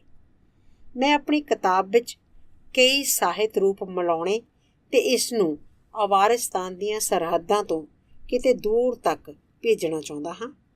ਕਿਉਂ ਨਹੀਂ? ਸਾਡੀ ਕਵਿਤਾ ਨੇ ਦਾਗਿਸਤਾਨ ਦੀਆਂ ਸਰਹੱਦਾਂ ਤੋਂ ਦੂਰ ਰਹਿੰਦੇ ਪਾਠਕਾਂ ਦੇ ਦਿਲਾਂ ਤੱਕ ਰਾਹ ਬਣਾ ਲਿਆ ਹੈ। ਸਾਡੀਆਂ ਕੁਝ ਕਹਾਣੀਆਂ ਨੂੰ ਵੀ ਬਾਹਰ ਜਾਣ ਦੀ ਆਗਿਆ ਮਿਲ ਗਈ ਹੈ। ਠੀਕ ਹੈ, ਸਾਡਾ ਨਾਟਕ ਅਜੇ ਸਾਡੇ ਇਲਾਕੇ ਤੱਕ ਹੀ ਸੀਮਤ ਹੈ। ਸ਼ਾਇਦ ਇਸ ਦੇ ਪ੍ਰਮਾਣ ਪੱਤਰਾਂ ਦੀ ਨਿਰਖ ਪਰਖ ਹੋ ਰਹੀ ਹੈ, ਜਾਂ ਸ਼ਾਇਦ ਇਸ ਨੂੰ ਚੰਗਾ ਵਰਤ ਵਿਹਾਰ ਤੇ ਸਲੀਕਾ ਸਿਖਾਇਆ ਜਾ ਰਿਹਾ ਹੈ। ਜੇ ਮੈਂ ਨਾਟਕ ਲਿਖਣ ਦਾ ਫੈਸਲਾ ਕੀਤਾ ਤਾਂ ਇਸ ਦਾ ਕਾਰਜ ਸਥਾਨ ਸਾਰਾ ਦਾਗਿਸਤਾਨ, ਇਸ ਦੇ ਪਿੰਡ ਤੇ ਸ਼ਹਿਰ ਤੇ ਨਾਲੇ ਦੁਨੀਆ ਦੇ ਸਾਰੇ ਦੇਸ਼, ਖੁਦ ਸਾਰੀ ਦੁਨੀਆ ਹੋਵੇਗੀ। ਮੰਚ ਦ੍ਰਿਸ਼ ਪਹਾੜ, ਆਕਾਸ਼, ਤੇਜ਼ ਦਰਿਆ, ਸਮੁੰਦਰ ਤੇ ਧਰਤੀ ਮੁਹੱਈਆ ਕਰੇਗੀ। ਕਾਰਜ ਦਾ ਸਮਾਂ ਪਿਛਲੀਆਂ ਸਦੀਆਂ, ਵਰਤਮਾਨ ਤੇ ਸਾਰਾ ਭਵਿੱਖ ਹੋਵੇਗਾ। ਮੈਂ ਹਜ਼ਾਰਾਂ ਸਾਲਾਂ ਨੂੰ ਲੰਘਦੀਆਂ ਘੜੀਆਂ ਨਾਲ ਮਿਲਾ ਦੇਵਾਂਗਾ। ਇਸ ਦੇ ਪਾਤਰ ਹੋਣਗੇ ਮੈਂ, ਮੇਰਾ ਪਿਤਾ, ਮੇਰੇ ਬੱਚੇ, ਮੇਰੇ ਦੋਸਤ ਤੇ ਕਦੋਂ ਦੇ ਮਰ ਚੁੱਕੇ ਲੋਕ, ਤੇ ਉਹ ਲੋਕ ਵੀ ਜਿਹੜੇ ਅਜੇ ਨਹੀਂ ਜਨਮੇ। ਇਹ ਨਾਟਕ ਮੇਰੀ ਸਭ ਤੋਂ ਮਹਾਨ ਕਿਤਾਬ ਹੋਵੇਗੀ। ਮੇਰਾ ਯੁੱਧ ਤੇ ਸ਼ਾਂਤੀ, ਮੇਰੀ ਡਾਨ ਕਿਊਟੇ, ਮੇਰੀ ਦੈਵੀ ਸੁਖਾਂਤ। ਪਰ ਇਹ ਨਾਟਕ ਲਿਖਣ ਦੀ ਮੇਰੀ ਹਿੰਮਤ ਨਹੀਂ ਪੈਂਦੀ। ਅਸਲ ਵਿੱਚ ਮੈਂ ਆਪਣੀ ਭਵਿੱਖ ਵਿਚਲੀ ਕਿਤਾਬ ਦੀ ਕੰਧ ਵਿੱਚ ਇੱਕ ਵੀ ਨਾਟਕੀ ਇੱਟ ਜੜਨ ਦਾ ਖਤਰਾ ਮੁੱਲ ਨਹੀਂ ਲਵਾਂਗਾ। ਨਾਟਕ ਨੂੰ ਮੈਂ ਕਿਸੇ ਹੋਰ ਦਿਨ ਲਈ ਰਹਿਣ ਦੇਵਾਂਗਾ, ਜਾਂ ਇਸ ਤੋਂ ਚੰਗੀ ਗੱਲ ਇਹ ਹੈ ਕਿ ਇਹ ਮੈਂ ਦੂਜੇ ਲੇਖਕਾਂ ਲਈ ਛੱਡ ਦਿਆਂਗਾ। ਮੈਂ ਵਾਰੀ-ਵਾਰੀ ਕਵਿਤਾ ਤੇ ਵਾਰਤਕ ਇੱਕ ਤੋਂ ਪਿੱਛੋਂ ਦੂਜੀ ਵਰਤਾਂਗਾ। ਕਵਿਤਾ ਘੋੜੇ ਉੱਪਰ ਛੂਟ ਵੱਟਣ ਵਾਂਗ ਹੈ, ਜਦਕਿ ਵਾਰਤਕ ਤੁਰਨ ਵਾਂਗ ਹੈ। ਪੈਦਲ ਤੁਸੀਂ ਜ਼ਿਆਦਾ ਦੂਰ ਤੱਕ ਜਾ ਸਕਦੇ ਹੋ, ਪਰ ਘੋੜੇ ਉੱਤੇ ਵਧੇਰੇ ਤੇਜ਼ ਜਾ ਸਕਦੇ ਹੋ। ਮੈਂ ਕਦੀ ਘੋੜੇ ਤੋਂ ਉਤਰ ਜਾਵਾਂਗਾ, ਕਦੀ ਕਾਠੀ ਉੱਤੇ ਪਲਾਕੀ ਮਾਰ ਕੇ ਬੈਠ ਜਾਵਾਂਗਾ। ਜੇ ਮੈਂ ਇਸ 'ਤੇ ਸਮਰੱਥ ਹੋਇਆ ਤਾਂ ਵਾਰਤਾ ਸੁਣਾਵਾਂਗਾ, ਜੇ ਨਾ ਸਮਰੱਥ ਹੋਇਆ ਤਾਂ ਜੇ ਮੈਂ ਕਹਿਣਾ ਹੋਇਆ ਉਹ ਗਾ ਕੇ ਸੁਣਾਵਾਂਗਾ। ਮੇਰੇ ਵਿੱਚ ਜਵਾਨੀ ਦਾ ਜੋਸ਼ ਵੀ ਹੈ ਤੇ ਬੁਢਾਪੇ ਦੀ ਸਿਆਣਪ ਵੀ। ਮੇਰੀ ਜਵਾਨੀ ਨੂੰ ਗਾਉਣ ਦਿਓ ਤੇ ਮੇਰੀ ਸਿਆਣਪ ਨੂੰ ਵਾਰਤਕ ਵਿੱਚ ਗੱਲਾਂ ਕਰਨ ਦਿਓ। ਮੇਰੇ ਅੰਦਰ ਵੱਖ-ਵੱਖ ਲੋਕ ਰਹਿੰਦੇ ਹਨ। ਇੱਕ ਵੇਲੇ ਮੈਂ ਗੈਰ ਗੰਭੀਰ ਤਰ੍ਹਾਂ ਨਾਲ ਖਾਣਾ ਖਾਂਦਾ ਹਾਂ, ਮਾਇਆ ਲੱਗਾ ਨੈਪਕਿਨ ਵਰਤਦਾ ਹੋਇਆ, ਤੇ ਖੱਬੇ ਹੱਥ ਵਿੱਚ ਕਾਂਟਾ ਫੜੀ ਕਿਸੇ ਹੋਰ ਵੇਲੇ ਆਪਣੇ ਗੁਆਂਢੀਆਂ ਨਾਲ ਮਿਲ ਕੇ ਭੁੰਜੇ ਚੌਂਕੜੀ ਮਾਰੀ ਬੈਠਾ ਮੈਂ ਦੋਹਾਂ ਹੱਥਾਂ ਵਿੱਚ ਲੇਲੇ ਦੀ ਰਾਣ ਚੁੱਕ ਲੈਂਦਾ ਹਾਂ ਤੇ ਬੂਜ਼ਾ ਪੀ ਕੇ ਇਸ ਨੂੰ ਗਲੇ ਤੋਂ ਹੇਠਾਂ ਕਰਦਾ ਹਾਂ। ਜਦੋਂ ਮੈਂ ਸ਼ਹਿਰ ਤੋਂ ਪਹਾੜਾਂ ਨੂੰ ਜਾਂਦਾ ਹਾਂ ਤਾਂ ਮੈਂ ਸ਼ਹਿਰੀਆਂ ਵਾਂਗ ਚੰਗੀ ਸ਼ਰਾਬ ਤੇ ਫਲਾਂ ਦੀਆਂ ਸੁਗਾਤਾਂ ਲੈ ਕੇ ਜਾਂਦਾ ਹਾਂ। ਜਦੋਂ ਮੈਂ ਭੇਡ ਪਾਲਕਾਂ ਦੀ ਨਿੱਘੀ ਤੇ ਸਾਦਾ ਪ੍ਰਾਹੁਣੀਚਾਰੀ ਤੋਂ ਸ਼ਹਿਰ ਮੁੜਦਾ ਹਾਂ ਤਾਂ ਮੈਂ ਆਪਣੀ ਕਾਠੀ ਉੱਤੇ ਦੋਹੀਂ ਪਾਸੇ ਕੱਟੀ ਹੋਈ ਭੇਡ ਲਟਕਾ ਲੈਂਦਾ ਹਾਂ। ਆਖਰ ਸਮੁੰਦਰ ਇੱਕ ਵੇਲੇ ਪਿਆਰ ਵਿੱਚ, ਦੂਜੇ ਵੇਲੇ ਨਾਰਾਜ਼ਗੀ ਵਿੱਚ, ਇੱਕ ਵੇਲੇ ਖੋਰੀ, ਦੂਜੇ ਵੇਲੇ ਗਜ਼ਬਨਾਕ ਹੋ ਸਕਦਾ ਹੈ। ਬਿਲਕੁਲ ਇਸੇ ਤਰ੍ਹਾਂ ਵੱਖੋ ਵੱਖਰੇ ਕਿਰਦਾਰ ਮੇਰੇ ਵਿੱਚ ਵਸਦੇ ਹਨ। ਇੱਕ ਵਾਰੀ ਮੈਂ ਇੱਕ ਮੁੰਡੇ ਤੇ ਕੁੜੀ ਨੂੰ ਇੱਕ ਖਾਈ ਦੇ ਸਿਰੇ ਉੱਤੇ ਬੈਠਿਆਂ ਇੱਕ ਦੂਜੇ ਨੂੰ ਜੱਫੀ ਪਾਈ ਦੇਖਿਆ। ਉਹਨਾਂ ਦਾ ਸਮੁੱਚਾ ਆਕਾਰ ਪਰਛਾਵੇਂ ਵਾਂਗ ਦਿਸਦਾ ਸੀ, ਪਰ ਤੁਸੀਂ ਉਹਨਾਂ ਵਿੱਚ ਨਖੇੜ ਨਹੀਂ ਸੀ ਕਰ ਸਕਦੇ। ਇੰਨਾ ਘੁੱਟ ਕੇ ਉਹਨਾਂ ਨੇ ਇੱਕ ਦੂਜੇ ਨੂੰ ਜੱਫੀ ਪਾਈ ਹੋਈ ਸੀ, ਇੱਕ ਦੂਜੇ ਵਿੱਚ ਇੰਨਾ ਇੱਕਮਿਕ ਹੋਏ ਹੋਏ ਸਨ। ਬਿਲਕੁਲ ਉਸੇ ਤਰ੍ਹਾਂ ਅਨਿੱਖੜ ਤਰ੍ਹਾਂ ਨਾਲ ਮੇਰੇ ਅੰਦਰ ਖੁਸ਼ੀ ਤੇ ਗਮ, ਹੰਝੂ ਤੇ ਮੁਸਕਾਨ, ਤਾਕਤ ਤੇ ਕਮਜ਼ੋਰੀ ਵਸਦੇ ਹਨ। ਘੋੜਾ ਨਹੀਂ ਸੀ ਪਿਛਲੀਆਂ ਲੱਤਾਂ ਭਾਰ ਖੜਾ, ਨਾ ਬੇਸਬਰੀ ਵਿੱਚ ਲਗਾਮ ਸੀ ਚਿੱਥ ਰਿਹਾ। ਦਿਸਣ ਚਿੱਟੇ ਦੰਦ ਜਿਵੇਂ ਮੁਸਕਾਏ ਪਿਆ, ਸਿਰ ਭਾਰਾ ਆਪਣਾ ਹੇਠਾਂ ਸੁੱਟਿਆ ਹੋਇਆ। ਅਯਾਲ ਉਸਦੀ ਧਰਤੀ ਦੇ ਨਾਲ ਲੱਗ ਰਹੀ, ਜਿਸ ਦਾ ਰੰਗ ਇਉਂ ਜਾਪੇ ਜਿਉਂ ਕੋਈ ਅੱਗ ਬਲੇ। ਉਸ ਨੂੰ ਦੇਖ ਕੇ ਪਹਿਲਾਂ ਸੋਚਿਆ, ਵਾਹ ਕੁਦਰਤ, ਹਾਸਾ ਉਸਦਾ ਬਿਲਕੁਲ ਬੰਦੇ ਨਾਲ ਰਲੇ। ਐਸੀ ਝਾਕੀ ਕਿਸ ਨੂੰ ਨਹੀਂ ਹੈਰਾਨ ਕਰਦੀ। ਮੈਂ ਨੇੜੇ ਹੋ ਦੇਖਣ ਦੀ ਫਿਰ ਮਨ ਧਾਰੀ। ਮੈਂ ਦੇਖਾਂ ਘੋੜਾ ਹੱਸਦਾ ਨਹੀਂ ਰੋਂਦਾ ਸੀ, ਸਿਰ ਬੰਦੇ ਵਾਂਗ ਸੁੱਟੀ, ਗਮ ਨਾਲ ਹੋਏ ਭਾਰੀ। ਉਸ ਦੀਆਂ ਅੱਖਾਂ ਵਿੱਚ ਜਿਉਂ ਧੁੰਦ ਛਾਈ ਹੋਈ। ਉਹਨਾਂ ਵਿੱਚ ਲਟਕੇ ਹੋਏ ਸਨ 2 ਹੰਝੂ। ਜਦੋਂ ਮੈਂ ਹੱਸਾਂ ਮੇਰੇ ਪਿਆਰੇ, ਉਦੋਂ ਵੀ ਆਈ ਨੇੜੇ, ਹੋਰ ਵੀ ਗੌਰ ਨਾਲ ਦੇਖੀ ਤੂੰ। ਆਪਣੀ ਨੋਟਬੁੱਕ ਵਿੱਚੋਂ। ਸਿਊਖ ਪਿੰਡ ਦੇ ਕਿਸੇ ਪਹਾੜੀਏ ਨੇ ਚਟਾਨ ਦੇ ਪੈਰਾਂ ਵਿੱਚ ਇੱਕ ਚਿੱਟਾ ਬੱਦਲ ਦੇਖਿਆ ਤੇ ਇਹ ਸਮਝ ਬੈਠਾ ਕਿ ਇਹ ਕੂਲੀ ਕੂਲੀ ਚਿੱਟੀ ਉੱਨ ਦਾ ਢੇਰ ਹੈ ਤੇ ਹੇਠਾਂ ਛਲਾਂਗ ਕੱਢ ਮਾਰੀ। ਕੂਲੇ ਕੂਲੇ ਬੱਦਲ ਤੇ ਉੱਨ ਜਾਂ ਕਪਾਹ ਦੇ ਢੇਰ ਵਿੱਚ ਕਿੰਨੀ ਵੀ ਸਮਾਨਤਾ ਹੋਵੇ, ਉਹ ਇੱਕੋ ਚੀਜ਼ ਨਹੀਂ ਤੇ ਕਦੀ ਵੀ ਇੱਕੋ ਚੀਜ਼ ਨਹੀਂ ਹੋਣਗੇ। ਸਿਰਫ ਰੂਪ ਨੂੰ ਸਾਹਮਣੇ ਰੱਖ ਕੇ ਲਿਖੀ ਗਈ ਕਿਤਾਬ ਦਾ ਰੂਪ ਭਾਵੇਂ ਕਿੰਨਾ ਵੀ ਸੁੰਦਰ ਕਿਉਂ ਨਾ ਹੋਵੇ, ਇਹ ਆਦਮੀ ਦੇ ਦਿਲ ਨੂੰ ਕਦੀ ਵੀ ਨਹੀਂ ਝੂਣ ਸਕਦਾ। ਸਿਰਫ ਰੂਪ ਨੂੰ ਹੀ ਨਹੀਂ ਦੇਖਣਾ ਚਾਹੀਦਾ। ਇੱਕ ਮਾਹੀਗੀਰ ਜਿਸਨੇ ਸਾਰੀ ਉਮਰ ਸਾਗਰ ਉੱਤੇ ਕੱਟੀ ਸੀ, ਇੱਕ ਵਾਰੀ ਇੱਕ ਜੰਗਲ ਵਿੱਚ ਜਾ ਵੜਿਆ, ਜਿੱਥੇ ਉਸਦਾ ਪੈਰ ਇੱਕ ਵਰਮੀ ਉੱਤੇ ਜਾ ਪਿਆ, ਜਿਸਨੂੰ ਉਸਨੇ ਕੈਵੀਅਰ ਦਾ ਢੇਰ ਸਮਝ ਲਿਆ। ਇੱਕ ਪਹਾੜੀਏ ਨੂੰ ਜਿਸਨੇ ਕਦੀ ਸਾਗਰ ਨਹੀਂ ਸੀ ਦੇਖਿਆ, ਕੈਵੀਅਰ ਦੀ ਢੇਰੀ ਦਿਖਾਈ ਗਈ, ਜਿਸਨੂੰ ਉਸਨੇ ਵਰਮੀ ਸਮਝ ਲਿਆ। ਫਿਰ ਆਪਣੀ ਨੋਟਬੁੱਕ ਵਿੱਚੋਂ। ਇੱਕੋ ਛਾਤੀ ਤੇ ਲੱਗਦੇ ਨੇ ਤਮਗੇ ਵੀ ਤੇ ਗੋਲੇ ਵੀ, ਇੱਕੋ ਚਿਹਰੇ ਦਿਸਣ ਹੰਝੂ, ਮੁਸਕਾਨ, ਨਰਾਲੀ, ਭੋਲੀ ਵੀ। ਜ਼ਹਿਰ ਤੇ ਮਾਖਿਓਂ ਇੱਕੋ ਵੇਲੇ ਮਿਲਦੇ ਨੇ ਵਿੱਚ 2 ਬੁੱਲੀਆਂ, ਇੱਕੋ ਆਕਾਸ਼ ਦੀਆਂ ਨਲੱਤਣਾ, ਬਾਜ਼ ਤੇ ਘੁੱਗੀਲੇ ਖੁੱਲੀਆਂ, ਕਾਲੇ ਬੱਦਲ, ਸੀਤਲ ਪਾਣੀ ਤੇ ਅੱਗ ਬਿਜਲੀ ਵੀ ਵਰਾਂਦੇ ਨੇ।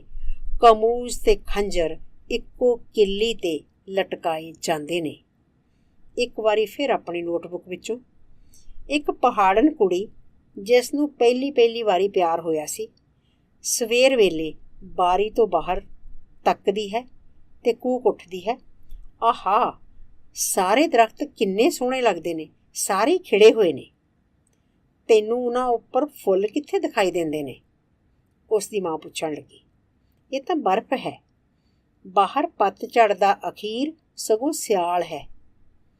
ਇੱਕੋ ਸਵੇਰ 2 ਵੱਖ-ਵੱਖ ਔਰਤਾਂ ਲਈ ਬਹਾਰ ਵੀ ਲੱਗਦੀ ਸੀ ਤੇ ਸਿਆਲ ਵੀ। ਮੈਂ ਇੱਕ ਹਾਂ, ਪਰ ਮੇਰੇ ਅੰਦਰ 2 ਵੱਖ-ਵੱਖ ਬੰਦੇ ਰਹਿੰਦੇ ਹਨ, ਇੱਕ ਨੌਜਵਾਨ, ਦੂਜਾ ਬਜ਼ੁਰਗ। ਖੇੜਾ ਤੇ ਬਰਫ਼, ਬਸੰਤ ਤੇ ਸਿਆਲ। ਇਸ ਲਈ ਹੈਰਾਨ ਨਾ ਹੋਣਾ ਜੇ ਤੁਹਾਨੂੰ ਮੇਰੀ ਕਿਤਾਬ ਵਿੱਚ ਕਵਿਤਾ ਵੀ ਮਿਲੇ ਤੇ ਵਾਰਤਕ ਵੀ। ਤੂੰ 2 ਤਰਬੂਜ਼ ਇੱਕੋ ਹੱਥ ਵਿੱਚ ਨਹੀਂ ਫੜਨੇ ਚਾਹੁੰਦਾ? ਮੈਨੂੰ ਪੁੱਛਿਆ ਜਾ ਸਕਦਾ ਹੈ। ਨਹੀਂ, ਮੈਂ ਜਵਾਬ ਦਿੰਦਾ ਹਾਂ, ਮੈਂ ਨਹੀਂ ਚਾਹੁੰਦਾ। ਕਿਉਂਕਿ ਜਦੋਂ ਮੈਂ ਵੱਖ-ਵੱਖ ਸਾਹਿਤ ਰੂਪਾਂ ਨੂੰ ਇੱਕ ਥਾਂ ਇਕੱਠਾ ਕਰਦਾ ਹਾਂ ਤਾਂ ਇਹ ਉਸੇ ਤਰ੍ਹਾਂ ਨਹੀਂ ਜਿਸ ਤਰ੍ਹਾਂ ਵੱਖੋ ਵੱਖਰੀ ਤਰ੍ਹਾਂ ਦੇ ਫਲ ਕੱਟ ਕੇ ਫਲਾਂ ਦੀ ਸਲਾਦ ਲਈ ਇੱਕ ਥਾਂ ਮਿਲਾ ਦਈਏ। ਮੈਂ ਉਹਨਾਂ ਨੂੰ ਇੱਕਮਿਕ ਕਰ ਦੇਣਾ ਚਾਹੁੰਦਾ ਹਾਂ। ਉਹਨਾਂ ਨੂੰ ਇਸ ਤਰ੍ਹਾਂ ਨਾਲ ਪਿਉਂਦਣਾ ਚਾਹੁੰਦਾ ਹਾਂ ਜਿਸ ਤਰ੍ਹਾਂ ਇੱਕ ਸਿਆਣਾ ਮਾਲੀ ਨਵੀਂ ਵੰਨਗੀ ਪੈਦਾ ਕਰਨ ਲਈ ਪਿਉਂਦਦਾ ਹੈ। ਮੈਨੂੰ ਨਹੀਂ ਪਤਾ ਵਿੱਚੋਂ ਕੀ ਨਿਕਲੇਗਾ, ਪਰ ਕੀ ਇੰਜ ਹਰ ਕੰਮ ਨਾਲ ਨਹੀਂ ਹੁੰਦਾ?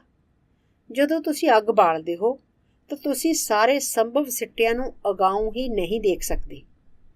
ਇਸ ਦਾ ਮਤਲਬ ਇਹ ਨਹੀਂ ਕਿ ਹਰ ਵਾਰੀ ਅੱਗ ਬਾਲਣ ਲੱਗਿਆਂ ਤੁਹਾਨੂੰ ਡਰ ਕੇ ਰਹਿਣਾ ਚਾਹੀਦਾ ਹੈ। ਮੈਂ ਤੀਲੀ ਬਾਲਦਾ ਹਾਂ ਤੇ ਹੱਥਾਂ ਦੇ ਬੁੱਕ ਵਿੱਚ ਇਸ ਨੂੰ ਸੰਭਾਲਦਿਆਂ ਸੁੱਕੀ ਲੱਕੜੀ ਕੋਲ ਲੈ ਜਾਂਦਾ ਹਾਂ। ਇੱਕ ਲਾਟ ਬਲ ਪੈਂਦੀ ਹੈ। ਮੈਨੂੰ ਕੋਈ ਡਰ ਨਹੀਂ ਲੱਗਦਾ ਕਿ ਭਾਵੇਂ ਇਹ ਅਜੇ ਕਮਜ਼ੋਰ ਤੇ ਨੀਵੀਂ ਹੈ, ਇਹ ਇੱਕਦਮ ਜੰਗਲੀ ਜਾਨਵਰ ਦਾ ਰੂਪ ਧਾਰ ਲਵੇਗੀ ਜਿਸ ਨੂੰ ਕੋਈ ਨਹੀਂ ਨਕੇਲ ਪਾ ਸਕਦਾ। ਮੈਂ ਇਸ ਬਾਰੇ ਨਹੀਂ ਸੋਚਦਾ, ਮੈਂ ਤਾਂ ਬਸ ਅੱਗ ਬਾਲ ਦਿੰਦਾ ਹਾਂ। ਸ਼ਾਮਿਲ ਨੇ ਆਪਣਾ ਹੀ ਇੱਕ ਕਥਨ ਆਪਣੀ ਤਲਵਾਰ ਉੱਤੇ ਉਕਰਾ ਛੱਡਿਆ ਹੋਇਆ ਸੀ। ਉਹ ਬੰਦਾ ਬਹਾਦਰ ਨਹੀਂ ਜਿਹੜਾ ਜੰਗ ਵਿੱਚ ਜਾਣ ਲੱਗਿਆਂ ਇਸ ਦੇ ਸਿੱਟਿਆਂ ਬਾਰੇ ਸੋਚਦਾ ਹੈ। ਅਖਾਣ ਹੈ, ਸਿਆਣੇ ਹੱਥਾਂ ਵਿੱਚ ਸੱਪ ਦੀ ਜ਼ਹਿਰ ਵੀ ਭਲਾ ਕਰ ਸਕਦੀ ਹੈ, ਮੂਰਖ ਦੇ ਹੱਥਾਂ ਵਿੱਚ ਸ਼ਹਿਦ ਵੀ ਨੁਕਸਾਨ ਪਹੁੰਚਾ ਸਕਦਾ ਹੈ। ਇੱਕ ਹੋਰ ਅਖਾਣ ਹੈ, ਜੇ ਤੁਸੀਂ ਕਹਾਣੀ ਸੁਣਾ ਨਹੀਂ ਸਕਦੇ ਤਾਂ ਗਾਓ, ਜੇ ਗਾ ਨਹੀਂ ਸਕਦੇ ਤਾਂ ਕਹਾਣੀ ਸੁਣਾਓ। ਦੋਸਤੋ ਇਹ ਸੀ 7ਵਾਂ ਚੈਪਟਰ।